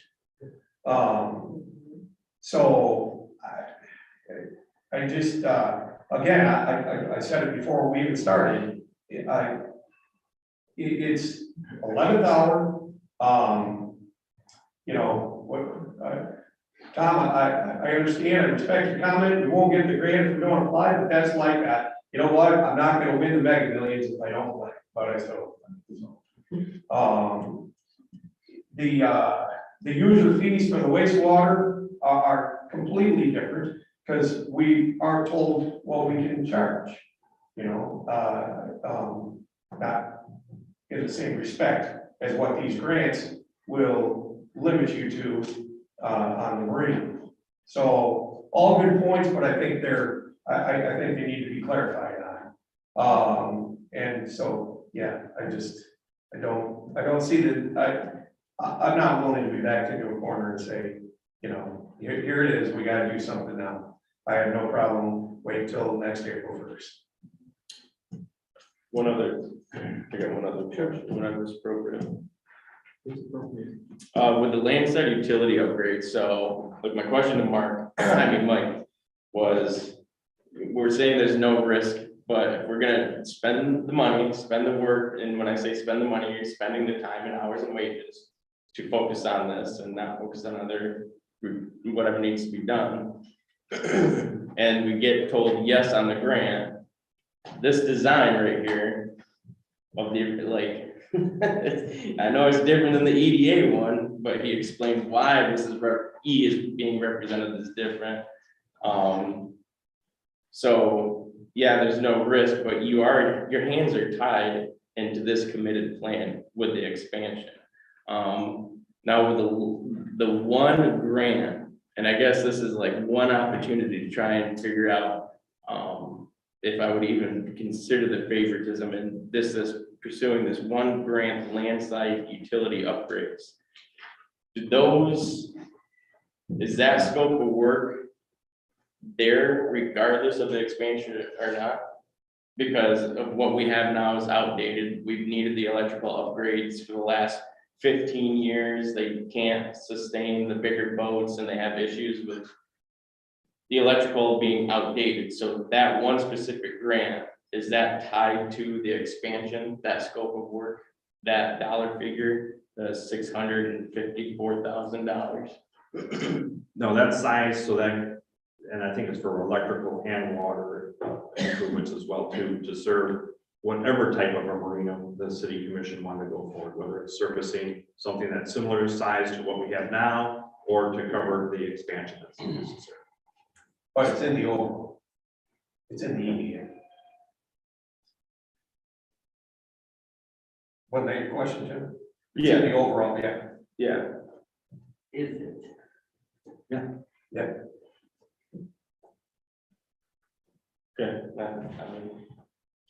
Yeah. Okay, Mr. Mayor. Yeah, Tim, can we discuss your first point? You said because it's not the exact design, that the plan would not, if we got this grant, would not be applicable. Right. Can you expand on that? 'Cause Yeah. I disagree with you. Like with talking with Mike, I asked him, you know, and the response gets clouded very easily. It's, okay, if we say, yes, we want to go with this grant, here's the plans, we submit the grant, the state says, yep, you get the grant. Can we change this now? Where this plans is increasing expansion and, you know, we want to increase slips 50%, so on and so forth. Okay, from whatever decision the commission comes and starts being, you know, this side of the room says they're for the expansion, this side of the room says they're not for the expansion. If we say, well, obviously the community doesn't feel there's an expansion, but we need to repair what we have, can we change the expansion portion of these designs to maintain just the current footprint? And his response was that, yes, that's an opportunity if the Waterways Commission Committee agrees with that. So for us to sit here and say, yes, we can submit these plans and potentially could change the design, I think is irrelevant because that's not our decision. That's the Waterways Committee decision on if they would allow us to change these designs or footprints after that grant is awarded. So. Okay, fair enough. Thank you. I understand your position. Mike, could you expand on that? Well, to me, the bottom line is up until the city commission says yes on any grant that they're going to accept it, they can always say no. So if we apply for these grants and you want to tweak something in them, much like the $390,000 grant that we received, where Barb and Mike and the folks from Avonmarsh have basically said, okay, we're looking to reduce its size of both the wave attenuator and the dock B that's out there to reduce its visual impact. That we were, up until we come to the design that we say, this is what we want, and here what the state says, yes or not, finally, we still have all the control about whether we accept it or not. So from that standpoint, we're not backed into a corner with regards to any specific detailed design having to be approved today. Again, the purpose of that drawing there is basically to show the elements E, A3, A4 in the landside improvement. That is not the concept that we're looking to do. The concept that we're looking to do is what was approved by the city commission. And as I said before, all these elements fit into that. And if the commission chose not to do the wave attenuators at some point in the future, even if we were to award the grant, the commission can say no and not do it. So again, this is putting pieces of the puzzle before and giving you more options with regards to funding capabilities. I don't see any risk whatsoever other than what Mike mentioned before, which is staff time. And the potential of basically freeing up, you know, hundreds of thousands of dollars of potential marina costs that, if we were awarded the grants, would definitely not be on the backs of anybody but the state. Okay. Yeah, one more, to clarify Don's question or to Tim, what, you know, in talking with Barb, you know, going over the grant aid, scenarios with her, again, you know, in order to change anything, it has to go back through the process. It's a variance. It's basically coming to Scott down here at the city hall and saying, here's what I'd like to do. What are my steps? So much like charging more and everything, you have to apply back, was what it was explained to me by Barb. And shown in the documents. And the Eagle and USAC permits. Well, I have very little to add to the conversation since so much has been said, but I am disappointed that this is the last minute. After all the things we've been going through with the marina, it's disappointing. But I can understand with the staffing and what's going on, if those things happen. So anyway, I would entertain the motion if someone's interested in either moving forward or waste time. So is there a motion to approve the recommendation?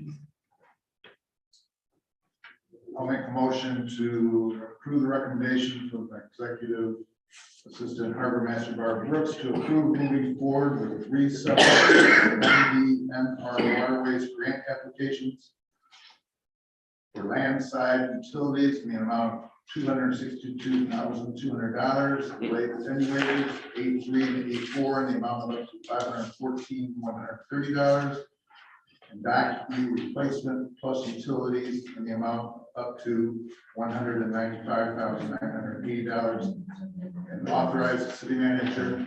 Okay. Those are the old numbers. I could fill in the numbers here for you, Tom, unless you've got it right there in front of you. Okay, where am I here? Keep trying to look If at I keep going on this motion, will you be able to adjust the numbers? Is that fine, commissioners, or you want me to read it from the beginning, correct numbers?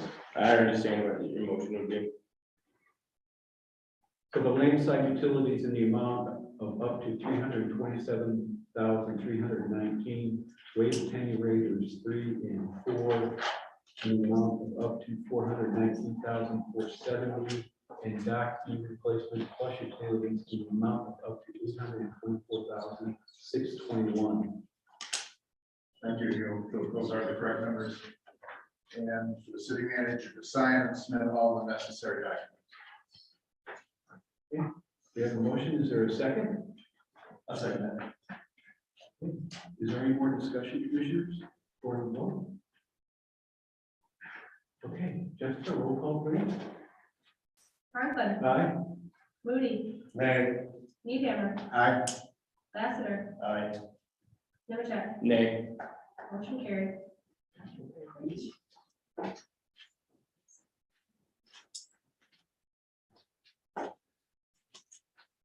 So we move from the marina to the Boyne Hearing Center. We have a presentation from the Hearing Center Board Chair, Keisha Freed, and her board member, a couple of board members. Keisha, you-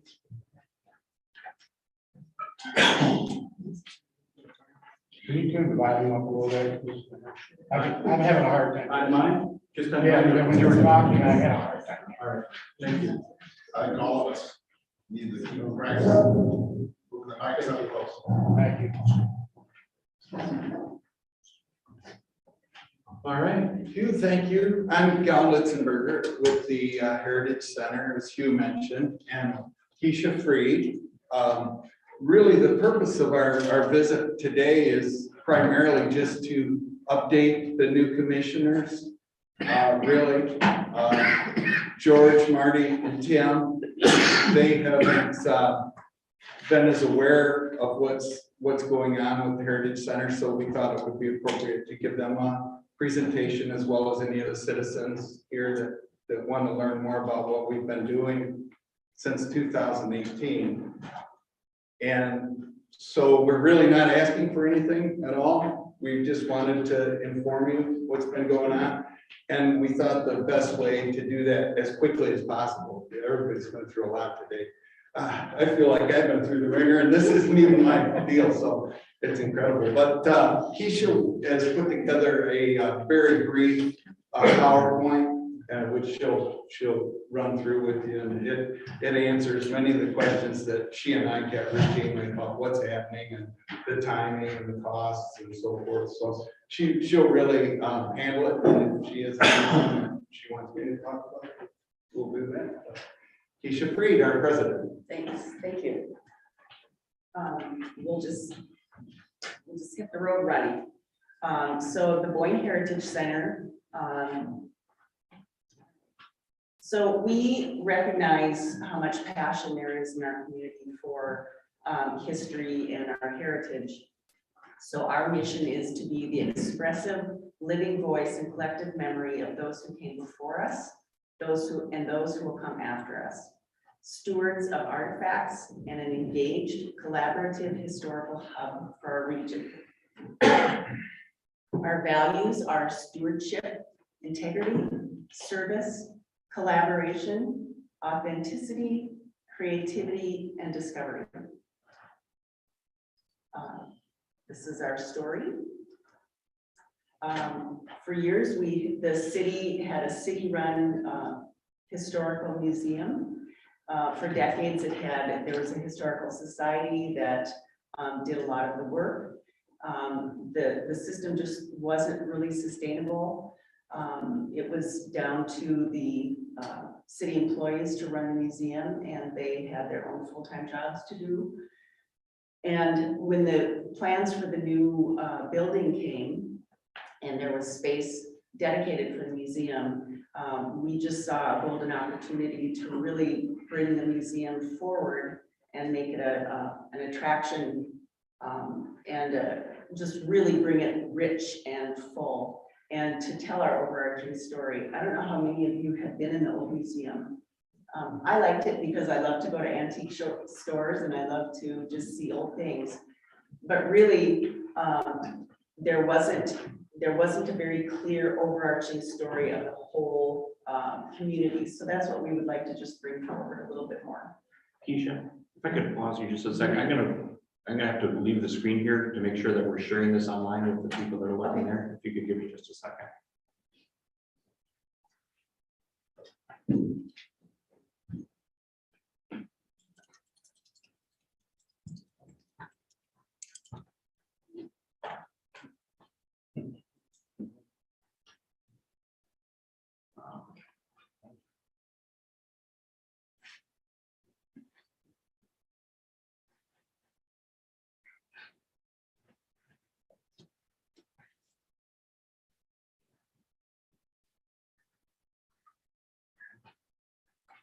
There we go.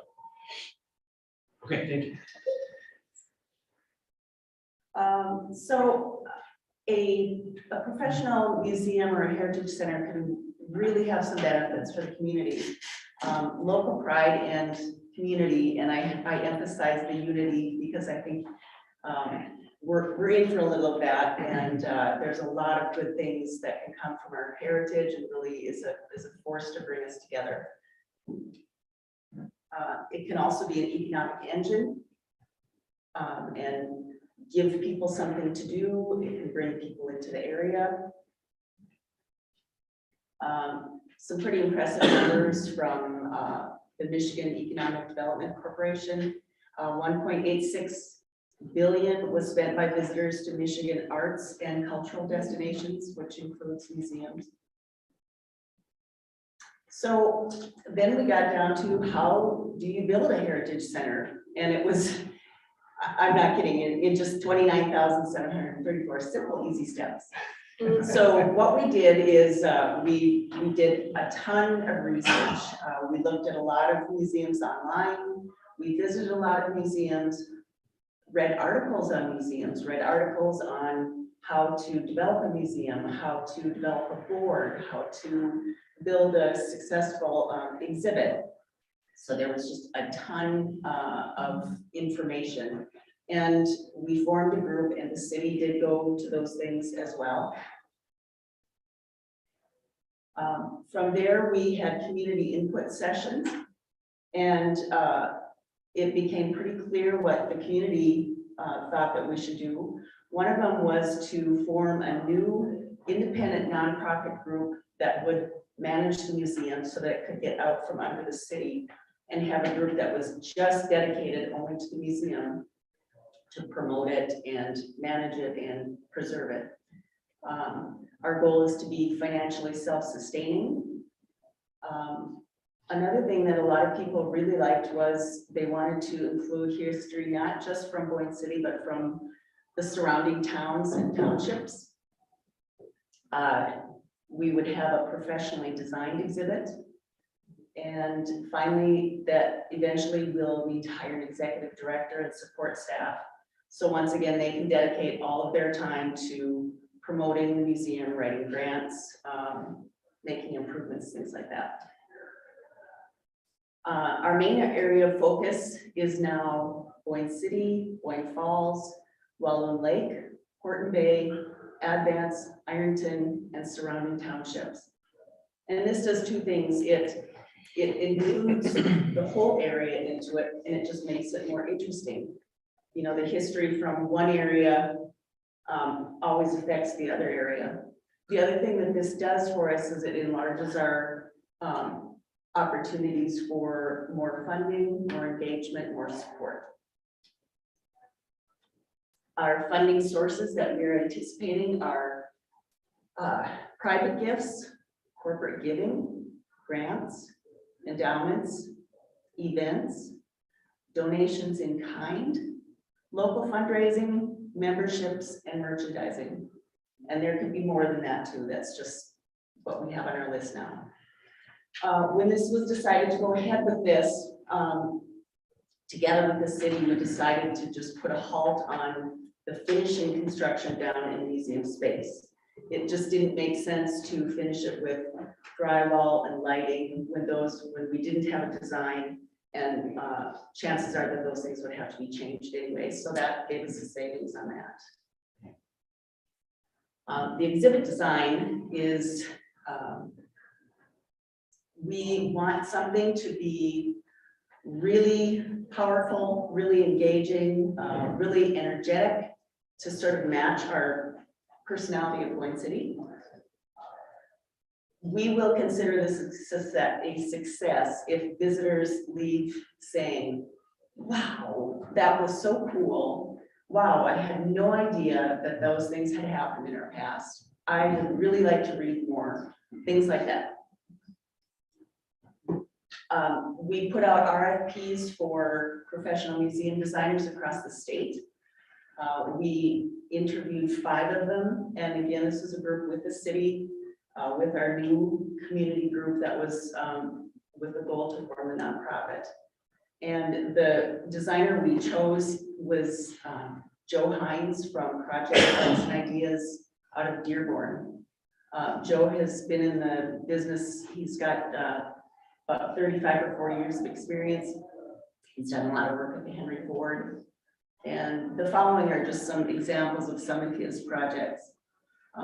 This is a Studebaker museum, and Joe is just a master at really getting the most bang for your buck with materials, with processes to make it look more than what you're getting. For example, this drive-in, he just built half of it, and then the back wall is all mirror, so that it appears to be one big full drive-in, but it's just half the space. Here's just another example. His work, we felt a little warmer, more organic, a little more authentic, just felt a little bit more like us.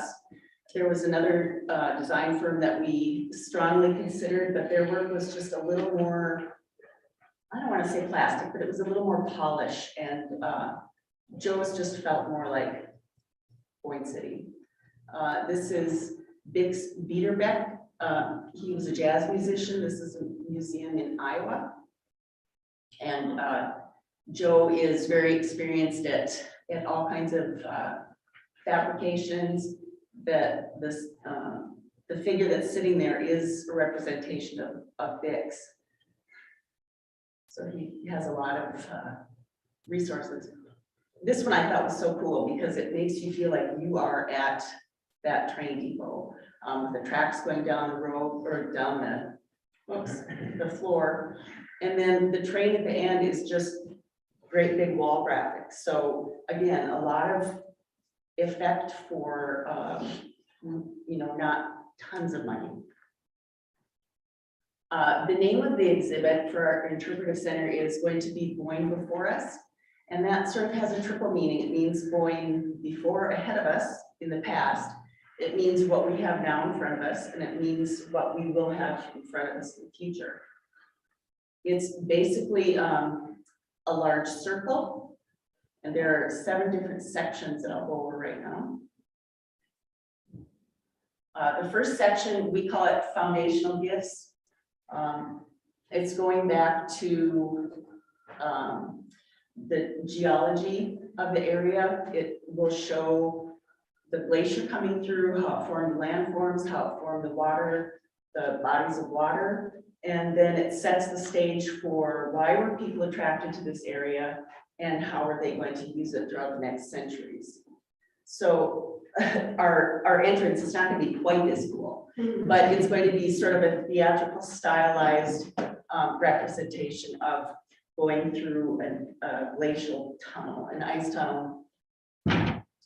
Joe likes to talk about like a time lock entrance. Something about having to go through something, you're leaving the real world behind and you're entering this magical different area. This is a movie set. This gave him inspiration that down that first section of this of the exhibit, he'll hang the tree stumps, but they won't be vertical, they'll be horizontal. So again, it just gives you a really strong wow. You just come in and get your socks blown off. So this section covers the geological formations, the living nature, the first peoples, the Odawa, and the early Europeans. Section 2 goes on to early settlement, early European settlement, approximately 1850s to 1880s. This is when John and Harriet Miller came to this area. You probably heard about them. The Erie Canal was built during this time, and also the Civil War, which brought in the Homestead Act. So that brought a lot of people into this area. This section will cover the newcomers and why they came, early community builders, and building and growing the area. And there you see John Miller sitting in front of his little cabin, the steamships. At that time, the transportation was primarily by boat and water. Roads weren't developed yet. And then there is the Morgan yellow brick factory down below. Section 3, you get into the industrial boom.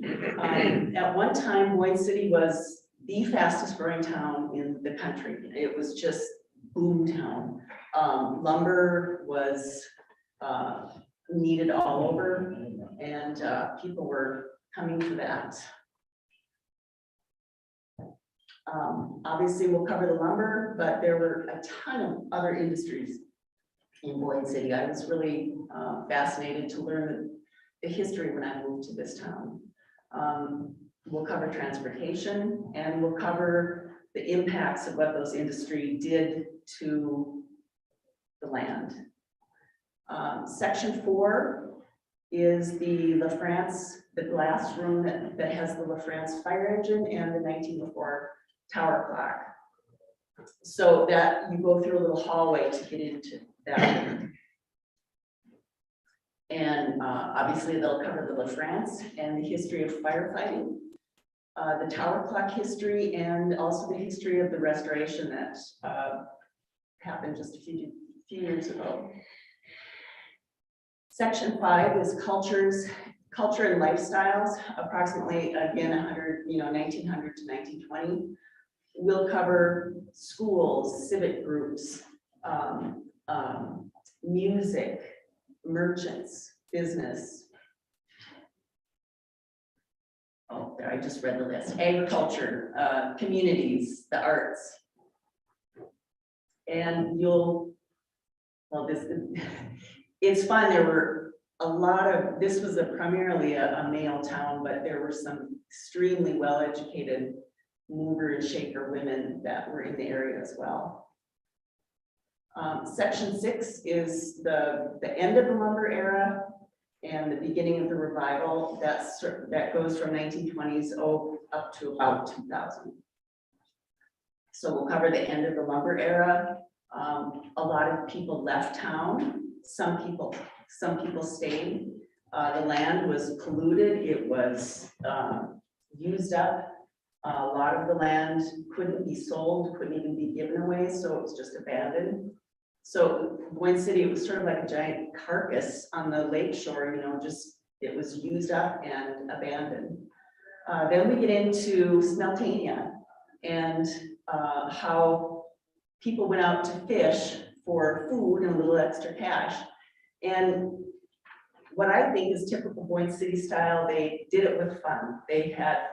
They didn't take themselves too serious, and they just joined together, and they created a national sensation. The rise of the resort era comes in here, Boyne Mountain, skiing. The other towns in this area, Petoskey, Charlevoix, they have been resort towns for quite a while, where this area here was very industrial, so it took us a little bit longer. And then getting into the rebirth, conservation era.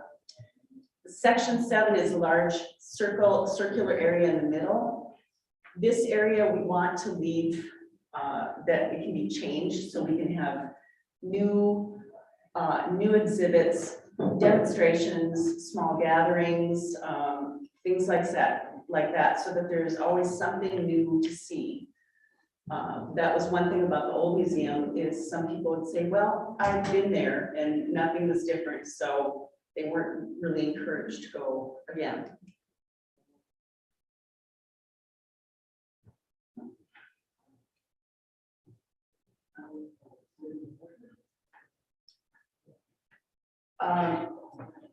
If you go to museums, one of the fun places to go is to go to the museum store. This space downstairs is not going to give us enough room for a museum store, so we thought one thing that we might be able to do is create a little mobile kiosk that could be pulled into the city hall lobby, and that we could sell books, merchandise, information there. We want to have a full program of services and programs. Like we said, our mission is to be a historical collaborative hub, so we will work with schools, we'll work with civic groups, we'll work with businesses, really being out in the community and engaging and sharing and promoting learning about history. This was actually a Main Street event, but it just is a great example of some of the cool things that could be done. Patrick McCleary, our historian, had developed a residential history tour for the Main Street program. And during the first Stroll the Streets night, Main Street hired a wagon and horses, and people, they took the historical route, and then Patrick would talk about the different historical houses on the route. And people just loved that. They were standing in line. This is another thing. This book was written by historian Bob Morgridge, who just died recently. Bob is just a beloved history teacher, and he and Patrick wrote the book about the Old Town Clock, and then I designed it and we had it published. So this is for sale through the Charlevoix County History Preservation Society. But again, it's another great example, not only of collaboration between the two things, but just giving different levels and different depths of information that people can learn. And just some swag. We have La France cups, so if anybody wants books or cups, come to us. Eventually, we see the potential for the Boyne Heritage to be an umbrella organization. And coming out of it could be just sort of sky's the limit.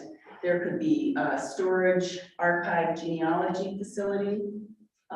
There could be offsite retail locations. Maybe there's a museum store downtown. There could be travel excursions. You get together and the Heritage Center puts together a trip down to the Titanic Museum or things like that, or a trip over to Ireland. Restaurants, pubs, it could be the Boyne Heritage Pub. Living history sites where we do, maybe there's lumber demonstrations or things like that. The collection is really the heart, soul, spine of the whole Heritage Center. The city retains ownership of the collection, but the Heritage Center, we have a written agreement that covers what our role is and what we do to manage that collection. Right now, this is one of our urgent needs. When everything was moved out of the old museum, there really wasn't a facility to just put all of it at one place. So right now, the artifacts are stored in 4 different locations around city property. This one is at the wastewater garage. But you can see there's pretty big group of things. This is at the DPW garage. This is probably the largest assortment of items. A lot of big items, a lot of lumbering tools, furniture. This is an example of just a museum storage area. What we're doing with the collection is we have to go through and inventory the whole thing so that we know to put the exhibit together, we know what stories to show, what photos we have to use, what artifacts we can use to go with those exhibits. So all of the artifacts will have their own number. It'll be recorded where they are in the storage system. They'll be easy to access so that when we go to do a temporary display, we know just where to go to get whatever it is that we need. Here's another example of another museum, but you can see how organized and easily accessible everything is, and you know exactly what you have, and it's easy to get to it, and that's our dream for the future. This is another location that we have. It's at the DPW garage again. It's the loft area. Right now, our only access is by that ladder. So, but we have talked to the city. It's possible that that area could be enclosed with walls and a door, stairway to be used as permanent storage. Most museums only have out an exhibit less than 10% of what their total collection is. So the need for permanent storage is crucial. We've gone through, that loft area was full of boxes. That's yours truly here. We sorted through a lot of those boxes. A lot of the things like old photos were in frames that weren't archival. So over the decades, maybe there's an acid that's leached out. Maybe there's white mildew powder, dirt, things like that. So all of that had to be, all of those things had to be carefully taken out of the frames, cleaned. A lot of times they could be digitally restored if they couldn't be physically restored. Julie Hassey is another one of our board members. And is Georgiana Monk, who's in this room also. And once we got everything clean, we took it out of those dirty packing boxes, wrapped everything in archival tissue, And then you can see the list. We're recording every single item that goes into a box. And then eventually that will all be put into our museum software that we just purchased.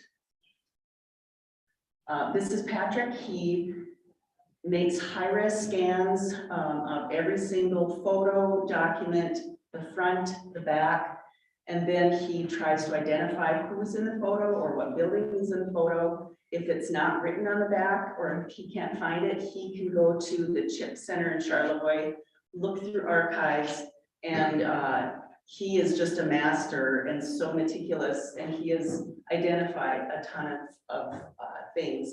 And he has done well over 3,000 scans. He's just a man on fire.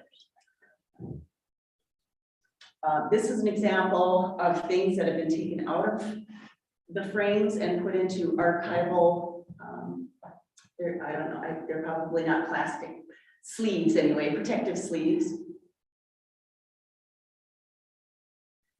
We also will be taking photos of every single item, three-dimensional item, every salt and pepper shaker, every shoe, every teacup, just everything. So we purchased some studio lighting, and my daughter, who does photography, has gotten roped into this project as well. So here's just, we did some sample photos of some of the things. So we're taking two photos of each thing. One of them has a way to measure it and show how large it is along with the number. And then the other photo will just be clean so that we'll have those to use for marketing materials and things like that in the future. There's one of the shoes that she did. The software that we just purchased is called Past Perfect, and it is the standard museum software that most museums in the country use. It's phenomenal, and the capabilities it's a game changer. Not only does it allow us to catalog everything, but also has administrative capabilities so that we can enter all of our donors. When we get membership, we'll have our members enter contact information, all of that. This is a sample slide from a Past Perfect sample thing. So the item is up in the upper right-hand corner. In this case, it's a teapot. So you can see the level of detail that you can, if you have it, that you can record for each item. You can say who gave it, who donated to the collection, what the material is, what it is. And then in the future, what you can also do is cross-reference. So this would show up if you were doing a search. Say if this had a fox hunting scene on it, you could do a search for fox hunting items, this would pop up. You could do a search for household items and this would pop up. Or you could do a search that Marty Moody's family donated this teapot and a full china set and this would pop up. So it's just very, very versatile and extremely useful. This is the same thing, it's just using a photograph instead of an item. And these, Larry Taylor, he got excited about this. He was on our board for a while, but there is facial recognition software so that if you have a photo that somebody is identified in, this program can identify the face and pull up other photos that maybe are not identified yet. Sharing and engaging, you know, a lot of this stuff, it's a huge colossal project. It takes a long time. And most of it, nobody sees anything. So from the public, it's like, what's going on? Nothing's going on. So we've been trying to get the word out and share and really get engaged in the community. One of the things that we've done is, as Patrick is going through things, as we find these, we're calling them unearthing treasures, we have made those into exhibits, and then we have an open house. We do those on Friday nights during Stroll the Streets when everybody's around and they're looking for something to do. This particular one was an exhibit on a lumbering camp, and a family had 3 little photo albums, and they had, it was their family in the photos, and they had their description of what was going on in the photos. So that was the verbiage that we used on these different banners. And people, we've had such good response. People really enjoy it. They really appreciate it. They really find it interesting. This is another collaborative effort through CHIPS to go with that lumber era exhibit. They had a huge collection of lumbering tools. So they brought a bunch of those over. So we have those to add to the photos and the stories. Our open houses always extend into the La France room. Denny Luce, who was one of the main ones that restored the La France, he would come to our open houses and he was just Mr. Ambassador. He was wonderful with the kids. He was wonderful with people, and he would tell them all about the La France. And you can see the kids just ate it up, and he would encourage them to get up in the seat. And the siren is a hand crank. So he would say, okay, you gotta keep that going, gotta keep that going. And then for the older kids, he would say, all right, I want you to imagine it's 2 o'clock in the morning in February, and you get the call to go out. You've got to ride through the snow on this thing. You're freezing, you're cranking the siren, and just think about what was that like? We also did a fun Halloween haunted heritage house, and that was really fun too. We had a family, this was one of our new donations, a family donated this organ. So we used that as part of our display. Had a floating skeleton playing the organ, and used old photos from, most of them were from Boyne City. But again, the kids, they had so much fun. We had a ton of kids coming through. We asked if we could take pictures, and for social media, that was one of our largest engagements. Smeltania, this was last year's Smeltania. We had a big 20-foot banner that sort of told the story of Smeltania. Those are campfire fishing poles, so you can put marshmallows or hot dogs on them, and you hold them over the fishing or over the campfire, just like you were fishing. You toss it like this and jig it, and then it flips the marshmallows over. So that was fun. This year's Smeltania. We had Bob Mortgage's excellent article about the history of Smeltania. That was what we had in our exhibit. More of our board members sitting over at the farmers market, just trying to, again, get engaged with the community, be visible. We had a little goodie basket there that you could sign up for. We were there during the firemen's breakfast. And so we gave the firemen, we gave them each a La France cup, and it was just fun. It was fun to be out in the community and to see faces and get some engagement going. And there we are again at breakfast. So what's it going to take to open the doors? This is our estimate for construction. Again, sounds familiar. We don't have an exact, we have our basic layout, but we don't have the exact layout because we don't know which photos we're going to use. We don't know which artifacts we're going to show. So we don't know if we have to build cases for a certain artifact or not. So this is Joe's estimate on getting things fabricated, his design fees. So we're looking at about $650,000. One way that we can do this, keep the project moving along before we get all of the money raised, is to do it in sections. So right now we've got enough money to do the La France and the clock room. So we're gathering artifacts and photos right now for that, and we hope to get that going started this summer. We've gotten such great support, collaboration, and enthusiasm from the community. Before COVID was going, Gal and I had a little dog and pony show that we took on the road and gave this presentation, and we did not have a poorly received presentation. People were very, very enthused about it. Liesel Litzenberger-Meyer, Gal's sister, she gave us our first large inaugural gift of $15,000, and added to that, she put a $10,000 match with no time limit. And just last week, my sister gave $10,000. So that triggered Lizo's match. So with that one gift, it actually brought in $20,000 more for us. We also have, the community's done a lot of donations in kind. The co-op, we had to paint the ceiling will stay open, so that was just gonna be painted black.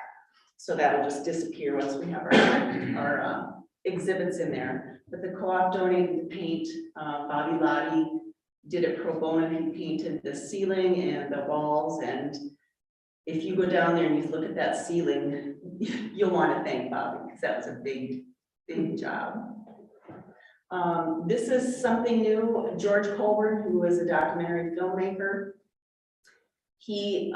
someone approached him to give him a grant. He has a new documentary about young Hemingway called The Path to Paris. And he is going to promote and show this film across Michigan and the Great Lakes area in old historic theaters down in Detroit, down in different areas. He's not a nonprofit, so he approached us to see if we could accept the grant money, and then we'll keep a small percentage of that, turn that back over to him so he can do the promotions. And in return, we'll be listed as a presenter on the film, so we'll have our name and our logo, and that'll get seen by our very strong target audience around the state. Not all of these are places that we've gone. Some of them are collaborators. For instance, the Chamber with Smeltania, Boyne District Library. That's just a natural partnership. So in the future, there will be a lot of collaboration there. But you can see, we've talked to a lot of these organizations. The Odawa, they were very, very excited. We talked to Eric Hemingway, this historian, and he was very excited to see that we weren't just going to limit this to the lumber era, but we're going to bring it all the way back so that we tell more of a complete story. The Lions donated $1,000 for us. The Rotaries had us come and speak. We gave presentations at the Lake Charlevoix Association. For the Santa Parade this year, Stiggs partnered with us, and he used his big red truck, and that was the Smeltania taxi, and we had people dress up in buffalo plaid and had fun. WJR, that's a radio station in Detroit. Back when Smeltania first started in 1990, they, because of their broadcast, they got involved in all of the fun and the shenanigans. And so they really blasted out the news, and that's how Smeltania really got to be a national thing. And then 2 national magazines picked up the story, and we had people coming from Las Vegas and all over. But about a week before Smeltania was on, I thought, I'm just gonna call them. So I called them. They got excited. They want to be involved every year. It was last minute this year, but they did get a live on-air interview with Kim Aiken, who planned the Smeltania. But next year, they would like to come up and do live broadcasts from here. And, you know, it'd be fun to put them in the main exhibit also. It's part of that story. So we feel like our heritage really can be our legacy. We've got just a wonderful, wonderful opportunity here, and we're super excited and super pumped, and we hope you will be too. And thanks for listening. And we do have a website. It's boyneheritage.org if you'd like to go and read more. Thank you.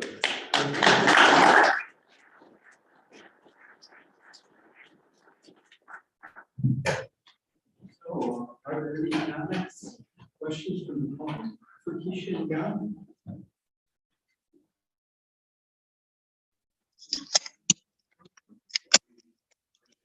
Works and dedication. Thank you. I've got an idea for you for a fundraiser. Yes, sir. Just get hold of me. Okay. When you can, catch me outside. Super. Oh, okay. Does it have anything to do with a grant? Oh. No, it's awesome. Yeah. Our history is amazing. Thank you for the movie, for that time.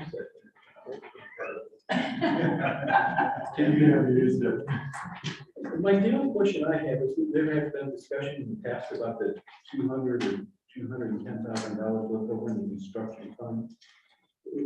Is it appropriate to somehow try to leverage that as fundraising is being done to, or is that an amount that's off, that money is off limits and should be, No, it could, portions of that could be, as much as the city commission decided to be used for that.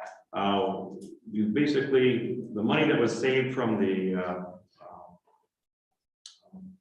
not finishing the room as was originally anticipated before the designer got involved was probably around $50,000. And we've already invested that in probably a little bit more with regards to various things that have come out of the city budgets with regards to it. So those funds that are left in the construction fund were savings for lower costs that we were able to get. But certainly some or all that could be used for part of this project. were some of those funds that were saved to used to help hire? Yes. The art? Yes. Okay. Well, thanks again, Keisha. You got it, Keisha. I just can't imagine the amount of work you're putting into this. Amazing. Thank you very much. Addicting. Well, that's not a good word to use.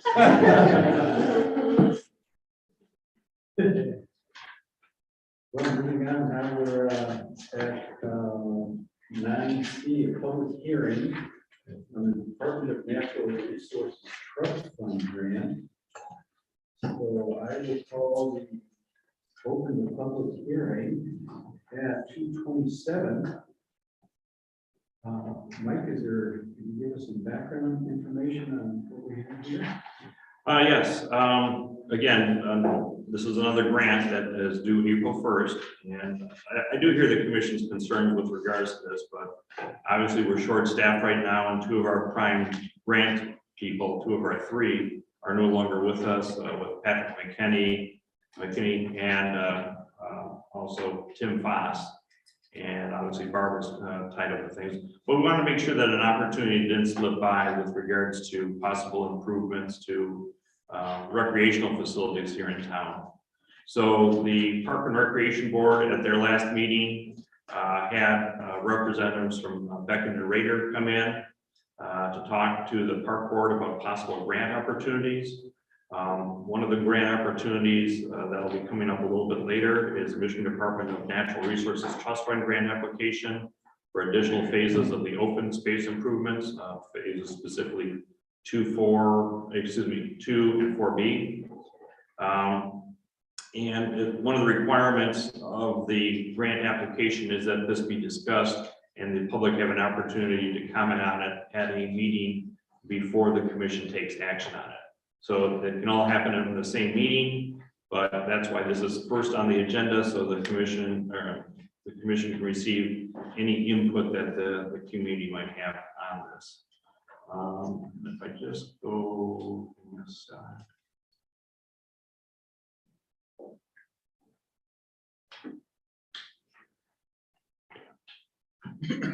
So we'll get up the map. Yeah, here we are. So this is the map of the open space area.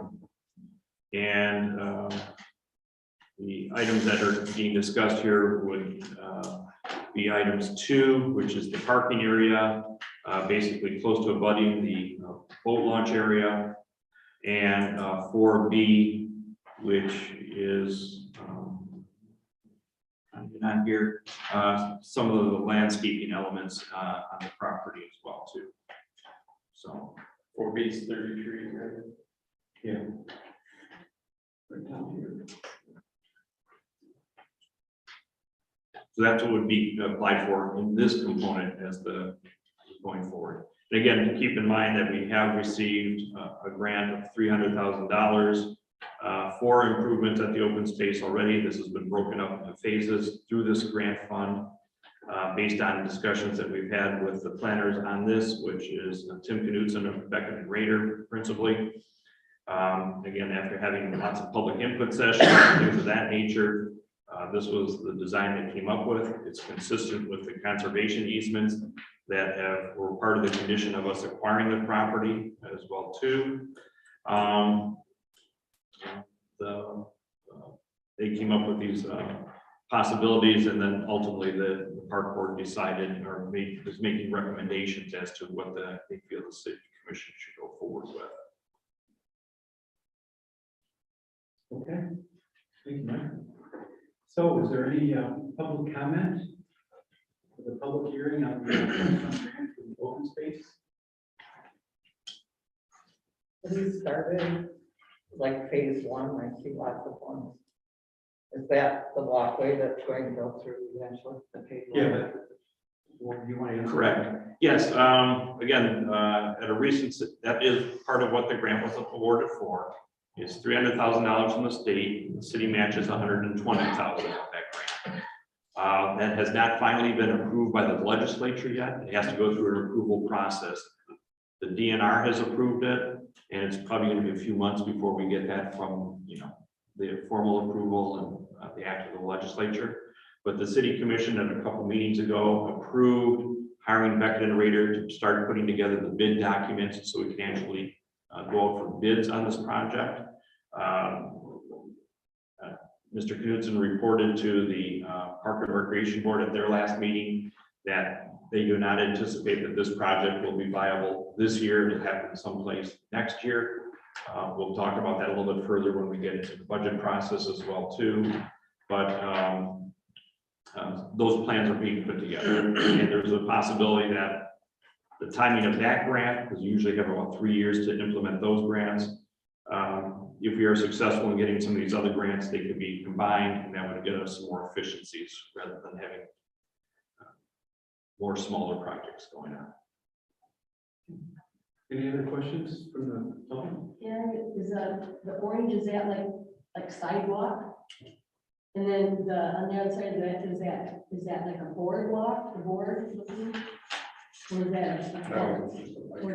Along Lake Street there, right parallel to Lake Street, that's going to be a continuation of the bike trail. Okay, And then there'll be a walkway in the interior of the park, around the edge of the park. It's a concrete, is it concrete? Yeah. Concrete. That's what's proposed. A bigger question is the shore side. yeah, what's that brown on the shore side? Is that boardwalk or is that the beach or? I think that's natural landscaping. Yeah, that's just natural landscape. Okay, The one, the sidewalk is what is included in phase one. okay. Hi, Sandy Pritchard. I just have one question about the density of the number of trees. I think someone else had raised it in a previous meeting, and I'm curious what the thought process is there. I mean, one of the beautiful parts about over here is there, as they mature, they were spaced out, and it does provide shade here. It's pretty dense. What was the thought process there? Commissioner Boyne, if I may describe what was through the process of going through the public meetings we had and all that sort of stuff, is to try to create a buffer between the road and the park. And the trees are going to be of such that you're going to be able to see through them, see under them. But Within the park itself. within the park, yeah. Within the park, it looks like there's a tunnel. Yeah. And all that will be up for discussion when we get the architect's drawings and finalize the plans and that sort of stuff, because that has been an issue that's been brought up more than once. Thank you. The one piece of the one designer that was here, the one comment he made is being in the park and looking out across the street, creating a buffer. So when you're in the park, you feel like you're in the park versus looking over to your left and seeing the family fair. Okay, any other comments or questions from the public? If not, I'll close the public hearing at 2:34. Commissioners, the rest is considered now. George, would you like to start? Yeah, I'm here, we still go with the city either way in the application. Correct. Okay. That's it. Yeah, I was the one who expressed the main concern about the trees the last time, and I understand Tim's point, but I'll say it again. if you're looking at family fare, you don't get the point, because that's you. So I don't understand why we would wanna compromise that, and I know we'll talk about that at a later date, like you said. If phase one isn't even, we're not even gonna hear back, until, we can't even do anything until next year, is that what you just said, Brian? That is correct. Okay, That's what the engineer is recommending. understood. Because they feel that they wouldn't have the bid specifications done until the very end of the season anyway, when the contractors are all, we wouldn't get very good pricing. Understood. So we already went with phase one. And God help us that we can talk about those trees when that comes. And as far as, I just want to stop spending money for one meeting. That's all I'll say. I mean, I just think all this is just, we keep doing this and keep doing this. And if one can't be done till next year, then why are we already looking at these? Tom, I understand Tom's point. Well, there's, and what George has said, well, there's no risk, but why can't we wait till next year? Because nothing's gonna happen until next year. So we'll probably have the same opportunities. And I understand where you came from, Tom, but I'm not gonna have that gun held in my head that if we don't keep applying for these grants, they're not gonna be there when we want. I'm not gonna buy into that. And it may be true, I'm not arguing, I don't know that it's not true. But it just is frustrating, I just would like to see the city finish the project and before they spend more money, on it. And again, I'd like to get through phase one, because phase one might totally change the mindset once you're physically looking at it and not looking at a map. And again, I huge concerns about the trees. So, okay, thanks, Mark. I think it's the timeline that is your concern, because we apply for a grant now, it's a 2-year process. We can't change that process on any grants dealing with the state. We didn't get a refund from buying the open space for a heck of a long time, right? Correct? Yeah, it took about 3 or 4 years. 3 or 4 years? To get the final close out. Yeah, same thing happened when we paved Court Street, working with the state. It took us a heck of a long time to get the refund. But that's out of our control. So I'm in favor of applying now.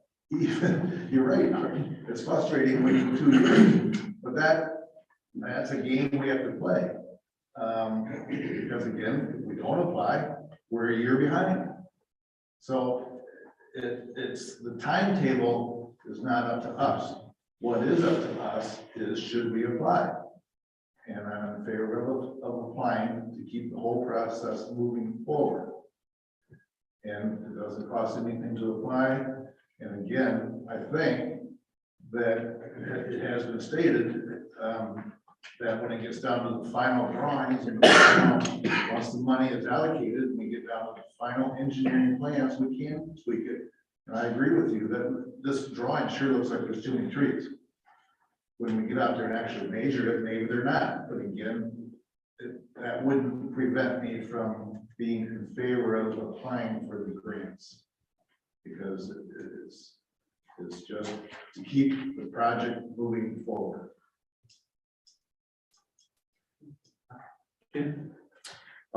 So in this resolution, amount of 140,000 of matching funds, is that something that is in this budget that we're working on now? No.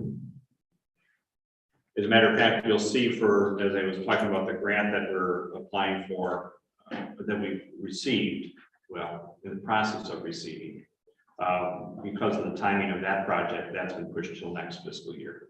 So when would we be budgeting for this 140,000 matching? Probably the fiscal year after that, unless there's an opportunity to combine both projects in the same fiscal year.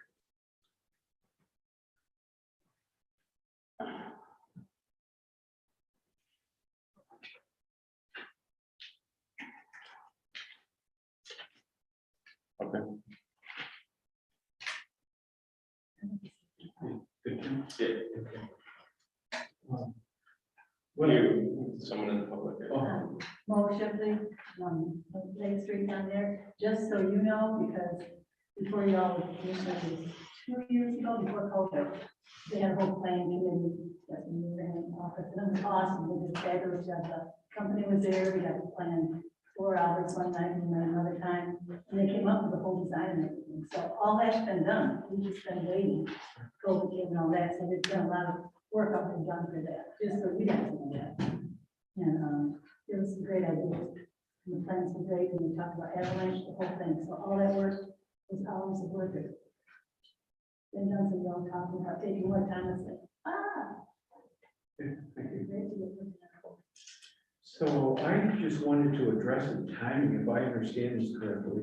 So like, we made an application for phase 1 last year at this time, by the April 1st deadline. We didn't hear about it until December. Then it gets into the state and budget has not yet been approved with that grant money. And that will happen late summer, early fall, for the state budget to be approved with that grant. Potentially. I mean, there's two things. The legislature has to approve the grants themselves, and they have to do the state budget. The state budget has, supposed to be adopted. Their fiscal year starts October 1st. So Right. sometimes before that, sometimes they do it before, sometimes they do it later. So what we would be doing then is applying now an April deadline, April 1st deadline. We won't hear until December 2022. Probably. And it will be the fall possibly of 2023 before there's an appropriation from the legislature. That is correct. All right. Martin. So just to be clear, phase 1 turns it into a park. Okay? Few points that were made, was in on a good share of some of that. We went back, if you want to go back, it was 20 years ago, 19 years ago, that we could have bought it for $990,000. The city didn't. We chose not to. Big C bought it, ran it for a couple of years, then it got sold. Then the condo plans came along, and then I think it was, condo, those things died. Yeah, well, the condo where he asked that. Yeah. Jim Heavy's project. Yeah, exactly. So then that died, and then we got into the process of, where the gentleman bought it, helped donate to the city, shared the donation with the city, cost the city, about $3 million. Here we are. Can't we just make it look like, it's been nothing. The Essex building got torn down in, I think, 2004. So it might have been 2003. So it's been nothing for that long. And again, if I remember correctly, it was about 5 or 6 years ago, to the tree aspect, that the commission was going to spend $15,000 to remove snow piles down there in the middle of March, because it was blocking the view. And now we're going to put trees. I just don't understand that whole concept. But can't we just turn it into a park and see what it looks like first before we vote on the next phases? That's all I'm asking. That's my opinion. Thank you. So here we are. Is there a motion to approve the recommendation as it's presented? I want to vote to deny. You can make that motion. I would like to make a motion to deny the grants for phases 2 and 4B and 4A at this time, or not, not deny, we can table, I don't care, for a year, but can we get something done? So I think we probably, Marty, should just consider phases 2 and 4B at this time. Okay. Consider 4B a separate motion. Then I would like to make the recommendation that the grant for phases 2 and 4B be denied at this time. Is there a second? Okay, is there that dies for a lack of a second? Is there a motion to approve the recommendation? for phases 2 and 4B. I'll make a motion. To approve the recommendation from the Parks and Recreation Yeah, I'm Board. getting my wording here. Recommendation from the Parks Board to approve submitting. Let's see, am I on the right one here? Yeah, an application. An application to the Michigan Department of Natural Resources Trust Fund in the amount of $300,000. Commit to the project match of $140,000 without the accompanying resolution as presented. And authorize the city manager to execute any necessary documents to secure the funds. Thank you. Is there a second? Well, I'll make a second. So we have a motion and a second. Is there any more discussion from the commission? Yeah, I got a good question. So the commit to the project, 140,000, is that committal immediately, or is that once that goes through the budgeting process? Correct? Once through the budgeting process. That's just the match. I think we come to a 32% match, which if you get into a whole supporting grant system, the grant approval. And to clarify on that, Mr. Mayor, that 140,000 allocated from Parks and Rec is not an absorbent amount. It's not an pie in the sky amount. It's Correct. I just wanted to make sure that it's Yeah. not tying up those 140,000 committal right now, and that's high. That's not gonna happen until after the budgeting process. Right. Okay, and I just wanted to clarify that that's a natural amount, not natural. It's a amount of money that is usually allocated towards Park and Rec if we deem necessary. I mean, it's not an exorbitant amount. Okay, any other discussion from commissioners? If not, Jessica, roll call please. Niehammer, Aye. Lasser, Nemecheck, Aye. Conklin, Aye. Moody, Aye. motion carried.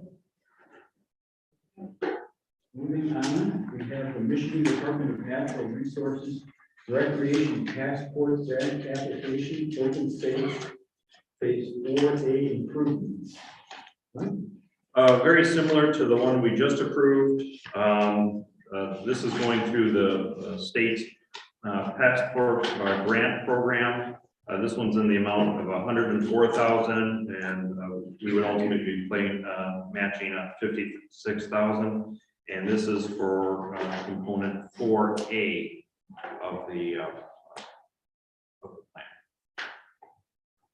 Okay, and could you explain to us 4A? Let me get to the next. Site furnishings and concrete pads.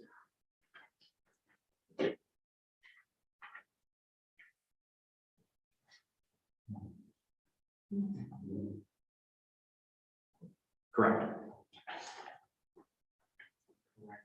I'm sorry. Site furnishings and concrete pads. Okay. Any comment from the public? I just have a question. Over the 2 years, not this year, but the next 2 years, that you're gonna be committing 140,000 and then 56,000 from the Parks and Rec budget, if these get approved, will you have enough money to do anything else in any of the other parks, should they have a problem? So from my understanding, that was the direct question, is that this is not tying up those funds immediately. So whatever funds in the Parks and Rec budget, as of now, those funds are still at free will. For this year, Correct. but not for the next 2 budget years? Not for 22, 23 and 24, right? Right, if it goes through the budgeting process, and if we get awarded the grant by next December, we'll know, correct?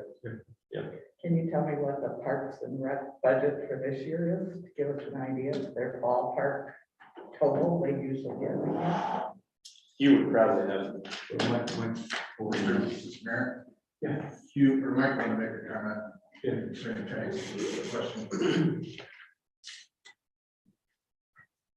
The amount of improvements this year for the parks capital outlay is, just for the capital outlay is proposed to be $275,000 for this year, for the coming fiscal year.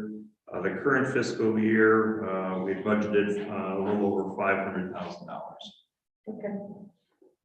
Just wanted to make sure Parks and Rec would still have something else left. Okay, we can move to board deliberation. Tim? I mean, the same questions I had on the previous one, in line with this, is it budgeted, currently, and, when does that middle start? I'm assuming it's probably all in lines, the same responses. Exactly, same timeframes. It is not included in the budget this year, it would be included in future budgets if we were awarded the grants. In the same, similar timeframes with regards to, it's a little bit different than the Michigan Natural Resources Trust Fund, but very similar timeframes. Anything else, Tim? I guess another question is any one of these phases contingent on the, like, so this is the Michigan Department, the recreational passport grant, the other one's the trust fund. Is any one of those contingent on the other? Is it more likely for them to go through being presented at the same time? Is there a benefit to presenting them at the same time? They are not directly contingent upon one another. They can go separately. Much like there was when this current year we applied for 2 grants for the open space. Only one of those got approved. So, and they, based on the recommendations from our representatives at Beckett and Rader and discussions with the park board, they felt this was the proper sequence to apply for them. Right, because I think my question then was, would the grants be competing against each other at that meeting? Because I've been in the position where submitting grants excessively gives them a leg to stand on. Well, you got awarded this and this, so you're not going to get awarded this. Just want to make sure that it wasn't counterproductive. No, they felt it was not counterproductive to do that. There may be some minor competition between the two, but they're in separate funds and different grants. Yep. Anything else? No. Huh? You know, I'm in favor, and to address Marty's concern that he just wants to get something done. I agree with you. I would love to just get something done, but if we don't play the grant game, then we bear the cost ourselves, total 100% of the cost ourselves of making it look like a park. Therefore, to not bear the cost, to be prudent with our taxpayers' dollars to get matching grants, we have to go through the state timeline, and it takes forever. It's frustrating, I agree. But we have to play that game, because that's when they grant the money on it. Almost seems like a 2-year process to get grant money. So I'm in favor, but I'm as frustrated as you, Marty, to make that place look nice as soon as possible. Yeah, I guess the question is maybe for Mike, especially, we're willing to commit $56,000 for this section of it.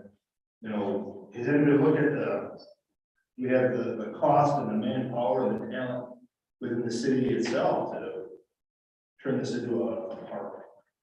Yes. Chew up that concrete that's left behind in the asphalt, and plant some trees and put some bushes in, and to make it at least presentable in the meantime. We're already maintaining the property now, so we're already mowing it. We removed, using DPW personnel, the much larger parking lot on the south side, closer to Honeywell. We did that a couple years ago. And we do have some obligations under our conservation easement to move forward with portions of, like, removing the parking lot at the north side as well too. So to answer your question, yes, I believe we do have the capacity. I'm just curious why we don't. Why are we relying on outside? Why we don't what? Do the work ourselves. Well, you have to buy all the. Well, we're doing portions of the work. We did the prep work for the removal of the parking lot there. And we've done some of that work, but planting planting new trees, you have to buy the new trees. We don't have that funded. All the materials that we need to do these significant improvements are a large part of what the grant would be doing with regards to it. Do we have the time in our crews to dedicate to have them building this out? I'm not sure about that. Maintain it once it is up, yes. That's interesting question. Just, is it going to increase any increased need in the hour staffing for that?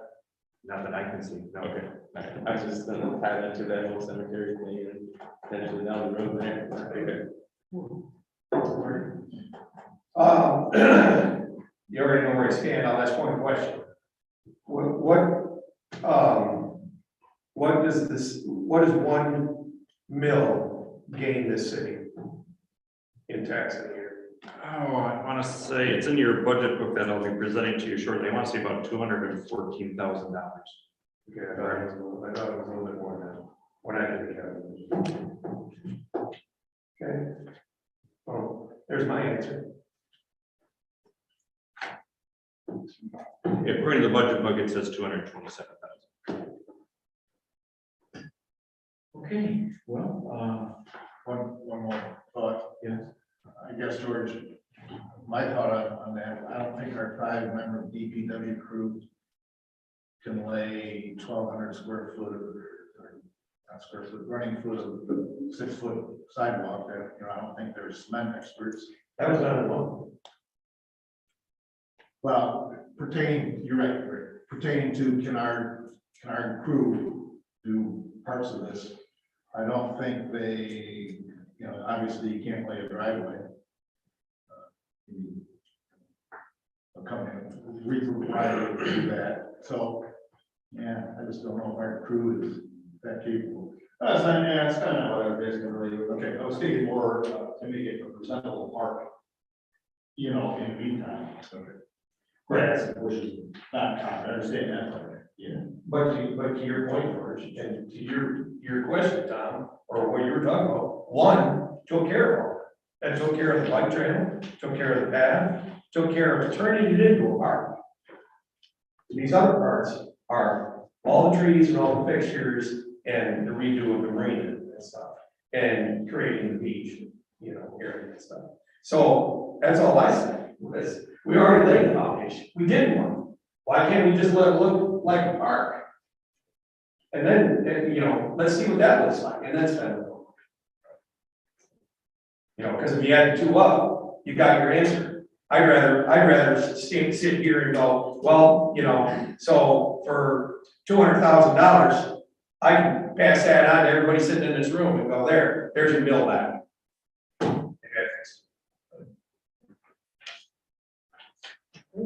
Well, I have a little different point of view, and I can't think of a more important piece of property, public property, that we could invest in to really make the community shine, to have a lakefront piece of property for families and children to utilize. And I am fully in support of moving forward with any kind of grant that we can get for this, because chances are we're not going to get the grant. We're going to have these discussions about how we invest in this park without the grants. But as long as they're available to try, I think it's important that we move forward and do that. So I would entertain a motion for the recommendation for the Michigan Public Natural Resource Recreation Passport Grant application, phase 4A. Motion. I'll make a motion. Consider I would recommend for the Parks and Recreation Board to approve submitting an application to the Michigan Department of Natural Resource Recreation Passport Grant Program in the amount of $104,000, commit to the project match of $56,000, adopt the accompanying resolution as presented, and authorize the city manager to execute any necessary documents to secure the funds. Is there a second? I'll second that. Is there any more discussion from the commission? Yeah, I got a quick question. If you could just, because you're on the recreational parks board, and this is obviously conversations there. Have you had any input from the community at any of those meetings, or like any individuals that don't like these designs, don't like that drafting, don't like the plans, any resistance to that you could kind of simulate to the other grant we talked about today? Not at the Parks and Rec level, no. I mean, the concern that Marty has raised about the trees came up at the last meeting, but there hasn't been any public comment at the Parks and Rec. I just wanted to make sure that my feeling was correct and the assumption of this is something that the community and largely wants to see done. Just because I haven't been hearing much conversation being approached to me in regards to these plans that have been out there. If I can address that, as Mo said, this went through a whole planning process where there was many meetings and much public input and heck of a lot of enthusiasm for that.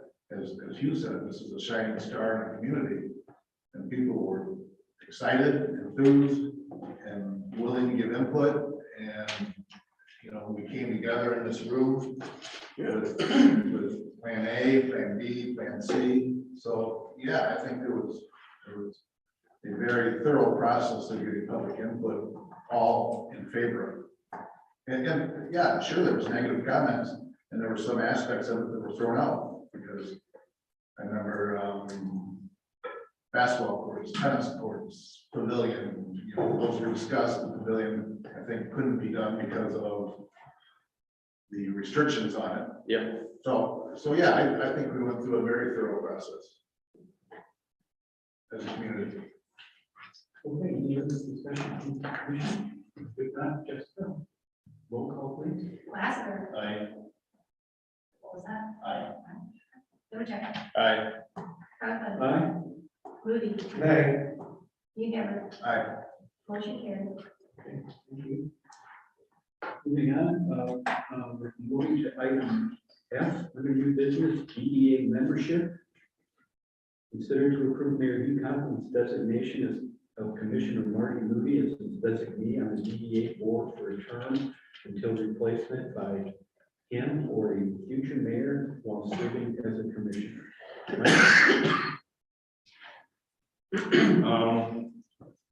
Does anybody want me to read the memo? No, I mean, I don't need it. I've read the memo. Are there any questions for me with regards to it? Again, I put the memo together at the request of Mayor Conklin. Marty currently sits on as the commission liaison to the DEA. Looking to, under state law, the mayor has the ability to have his designee as a member of either himself or a member of the governing board, which is the city commission, serve on the DEA. That's not what has been done in the past, but this would move that forward with Commissioner Moody being that voting representative. That would be my only question. So he would be a voting member? Yes. And according to our city charter, that is the way it needs to be, correct?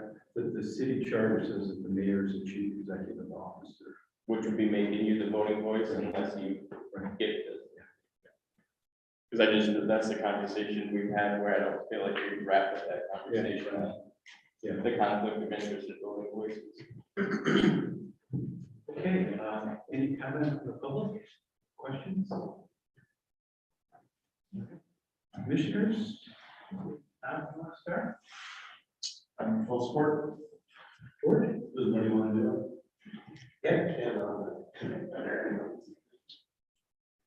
Marty? No, I'm back. Okay. Thank you. Got my question answered? Quick question, are you also on the airport board? As a Yes. Yeah, okay. Yeah. Very good. Okay, I'd entertain a motion. Consider my recommendation for appointment of Marty to the DEA board. I'll make a recommendation to approve Mayor Hugh Conklin's designation of Commissioner Marty Moody as his designee on the DDA board for a term until replacement by him or a future mayor while serving as a commissioner. Is there a second? Second that. George, a second. Any further discussion on the commission? Jessica? Nemecheck. Aye. Conklin. Aye. Moody. Yes, you can. Aye. Newcomer. Aye. Lassiter. Aye. Motion carried. All right, thank you. And, we move down to fiscal year 2022 budget presentation. Yes, at the commissioners,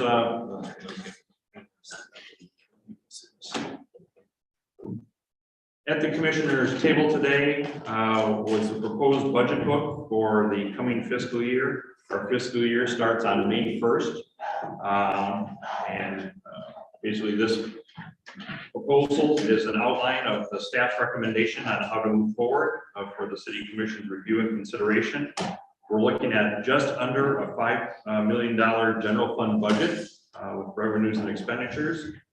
Our overall millage rate would be reduced 1/2 a mil to 17.21 mils.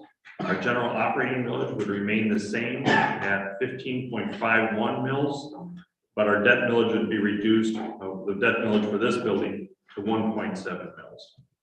The budget as presented draws down our fund balance by about $713,000. While that's a significant number, I wouldn't get too worried about it. It's similar to last year's budget request with the amount we were anticipating deficit spending. And we're now expected to end up at about $41,000. This does maintain the city commission's 25% minimum fund balance. This does not include the use of the $393,450 that we're receiving as federal ARPA funds. Those funds are not included in this budget, are available for the city commission to have discussions as to how it wants to go forward to allocate those in the future. Currently, we received half of those funds in this fiscal year, and we'll receive another half in the coming fiscal year. This does maintain our existing staffing and service levels. Our probably biggest project of the year will be the Lincoln Street reconstruction, and that runs from Grant to Lake Streets. We're proposing replacing several pieces of major equipment amongst our various departments' vehicles, which you'll see spelled out in here. One item that is not included in here that I recommend that we pull out for this coming fiscal year is because of the lower lake levels that we're experiencing and are kind of being forecast for the next couple of years now, and possible future funding opportunities, I'm proposing that we not continue with our proposed shoreline erosion control measures for this year. This would also give us an opportunity to evaluate the erosion control measures we've put in and see how those are received and are working. This should be the peak fiscal year with our obligation for paying down our longstanding pension obligations. You'll see in the narrative that I put in with regards to that there may be some funding opportunities coming from the state as well. That was another item that was discussed at the Michigan Municipal League conference last week. It also should be noted that this coming fiscal year and included in this budget will be paying off the last of our 2003 $1.9 million drinking water system bond payment. That last payment is due in 2023. So we're going to be retiring some of our debt going forward in the next coming years. We have this one that'll be going off the books after this fiscal year. Then we have a similar amount of debt for the wastewater system that'll be coming off as well. So a copy of the proposed budget is available now for review by members of the public in the lobby. We anticipate having it online on the city's website by the end of the day tomorrow. There's also a copy of the complete budget book that'll be made available at the library for people to go and review that there as well too, if they'd like to. I would like to thank Jessica. She did a wonderful job along with the rest of our staff putting this booklet together for your review. And I look forward to going over this in much greater detail. And we'll talk about that, the possible dates, or excuse me, times on that in our next agenda item. So this is to get you before you, to get you to start, have an opportunity to start look at it, and then we'll begin our discussions. Okay, thank you, Mike. So did you work the whole weekend, Jessica? Okay, well, does anybody have any questions for Mike before we move to our budget work session times presentation? Just a quick question. You said that village of this building went down to 1.71. From what did it come down from? We were at 2.2 this current fiscal year, and we're recommending that go to 1.7 next year. We've adjusted it a couple times since we've started this process. I think this will be the 6th year that we're paying the debt on this building. And our requirement is to make sure that we have enough, that we levy the appropriate millage rate to capture enough money to pay the debts. And it's been our philosophy is that we don't want to accumulate any more or charge the taxpayers any more money than before we need to make those debt payments. So we're reducing it this year. That's a significant amount, more than last few years, it will be small, 100th of a percentage point, that's pretty big. Yeah, again, we're gathering some history with regards to it.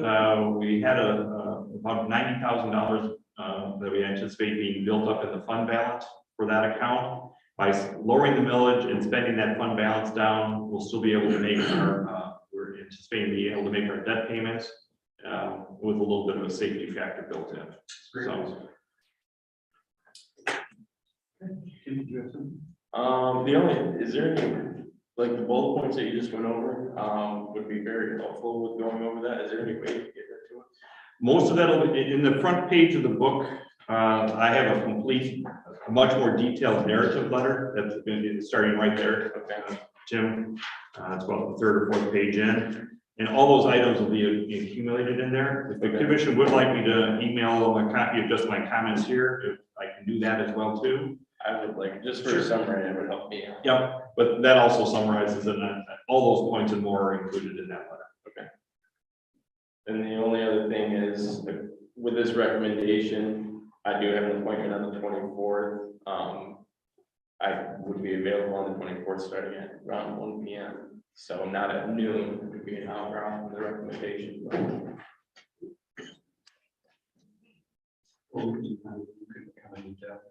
Give us 4 hours. Sure. Or we still have a quorum if Tim came late, that would be fine too. What day is that? This Thursday, the 24th. I won't be able to be here Thursday.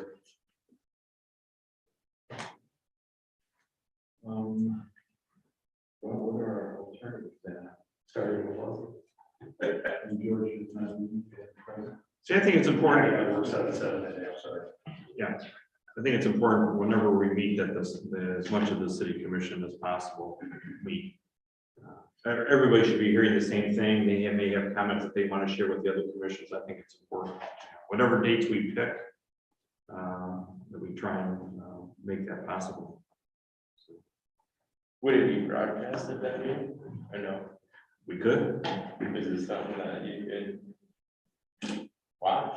Yeah, I could try and I could cover the road that day, so, you know, potentially, yeah, it's supposed to be way,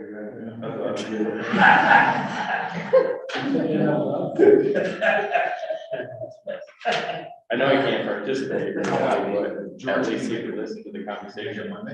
I can hear Monday, guys. That's a long minute. Yeah, that's long, yeah. Well, You want to work Friday? Half day Friday?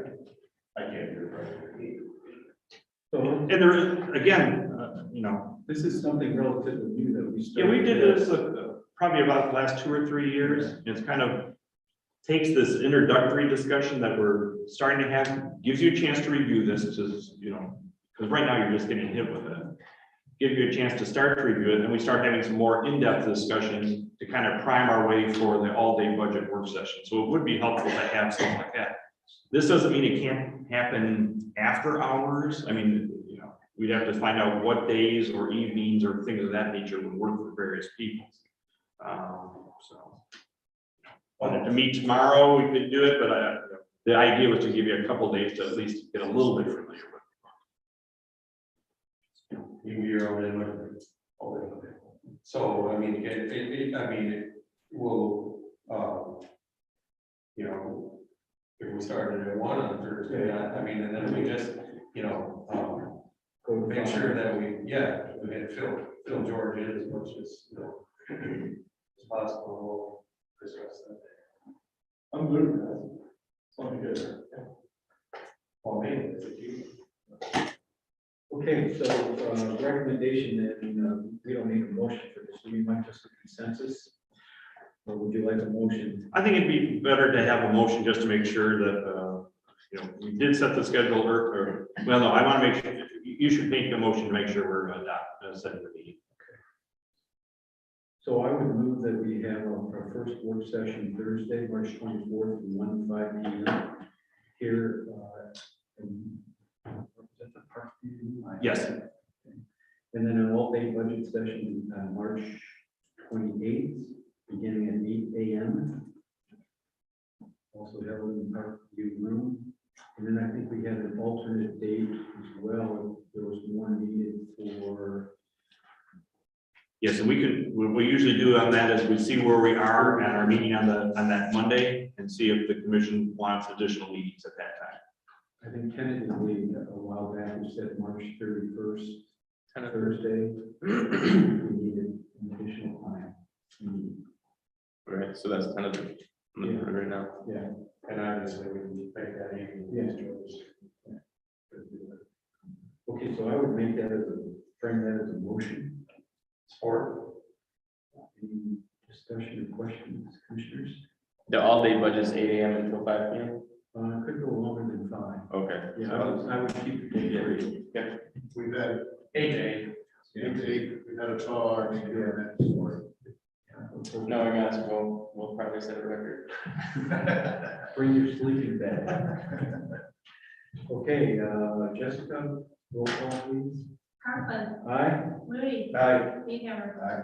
Lassiter. Aye. Nemecheck. Aye. Motion carried. Okay, thank you. So we're to the good of the order, Marty. This is where you're gonna have some questions. I mean, I got one. I'll put it in. It's just, we're gonna be going over it anyhow for the most part, so these were questions, budget questions now, that it just don't make sense. Well, if you could bring that up.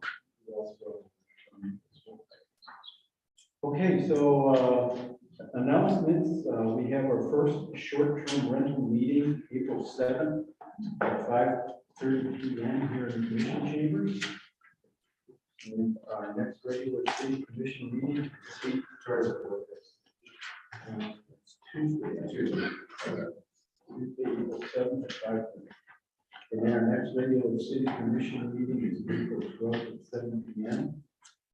And I'm sorry, commissioners, I went right to Marty, but I didn't ask you if you had anything to do with the order. I'm good. The only thing I was gonna say is if anyone ever has questions for me, they can email me. I answer any question. It was said today that I don't answer questions, but I beg to differ. I counted there's 9 people in this room in the meeting that I've emailed and corresponded through text and phone numbers back and forth. So if anyone has a question for me, my email is on the city website. My phone number is 616-389-3725. Ask a question. I gotta get the question in order to give you an answer. Okay. As far as the, can we go back to the vacation rental? Sure. I mean, again, there was some discussion that I can't participate in this. Have we defined that definitively? So I think the way it's leaning, I think we'll have to really get clear direction from the city attorney. But you can participate in the discussion, but if it comes to a vote, depending on vacation rental, that's where the gray area is still. But as far as participating in the instruction of the ordinance, if you pursue that, you're good. All right. Am I saying that correctly, Mike? I'm not sure if you are or not. That's what the other. I would say that question should be referred to the city attorney to clarify. Okay, well, we'll get that answer right away. I thought I had it. So, all right, okay. So on April 7th, 5:30, that's a commission, all of us commissioners. Yes. There'll be a public meeting and we'll just start a conversation about the short-term rental issues. Mr. Mayor? Yeah. On the same topic, a citizen brought up whether Marty and Tim can participate because they're realtors and they sometimes probably, I don't know if they do or not, deal with rentals. You might want to answer that. I would hope that they can participate. I only deal in residential and commercial listings. I don't deal with any property management or short term. I know the assumption's out there, but just to put on public record, I only deal with residential and commercial listings. I don't deal with STR property rentals. I want your input. I just wanted to bring that up.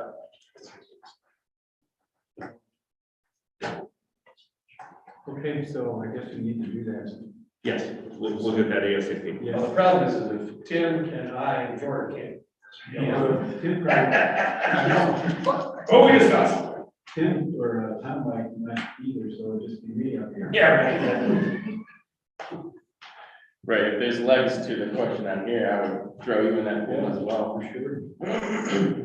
Yeah, I'm just, I know that I construct residential.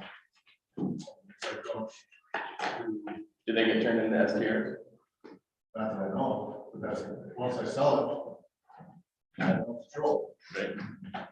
Okay, we'll get that answer just as soon as possible. I thought I was there, apparently not, so. Like that. So I didn't take a motion to adjourn. I'll make a motion to adjourn. Second. All those in favor? Aye.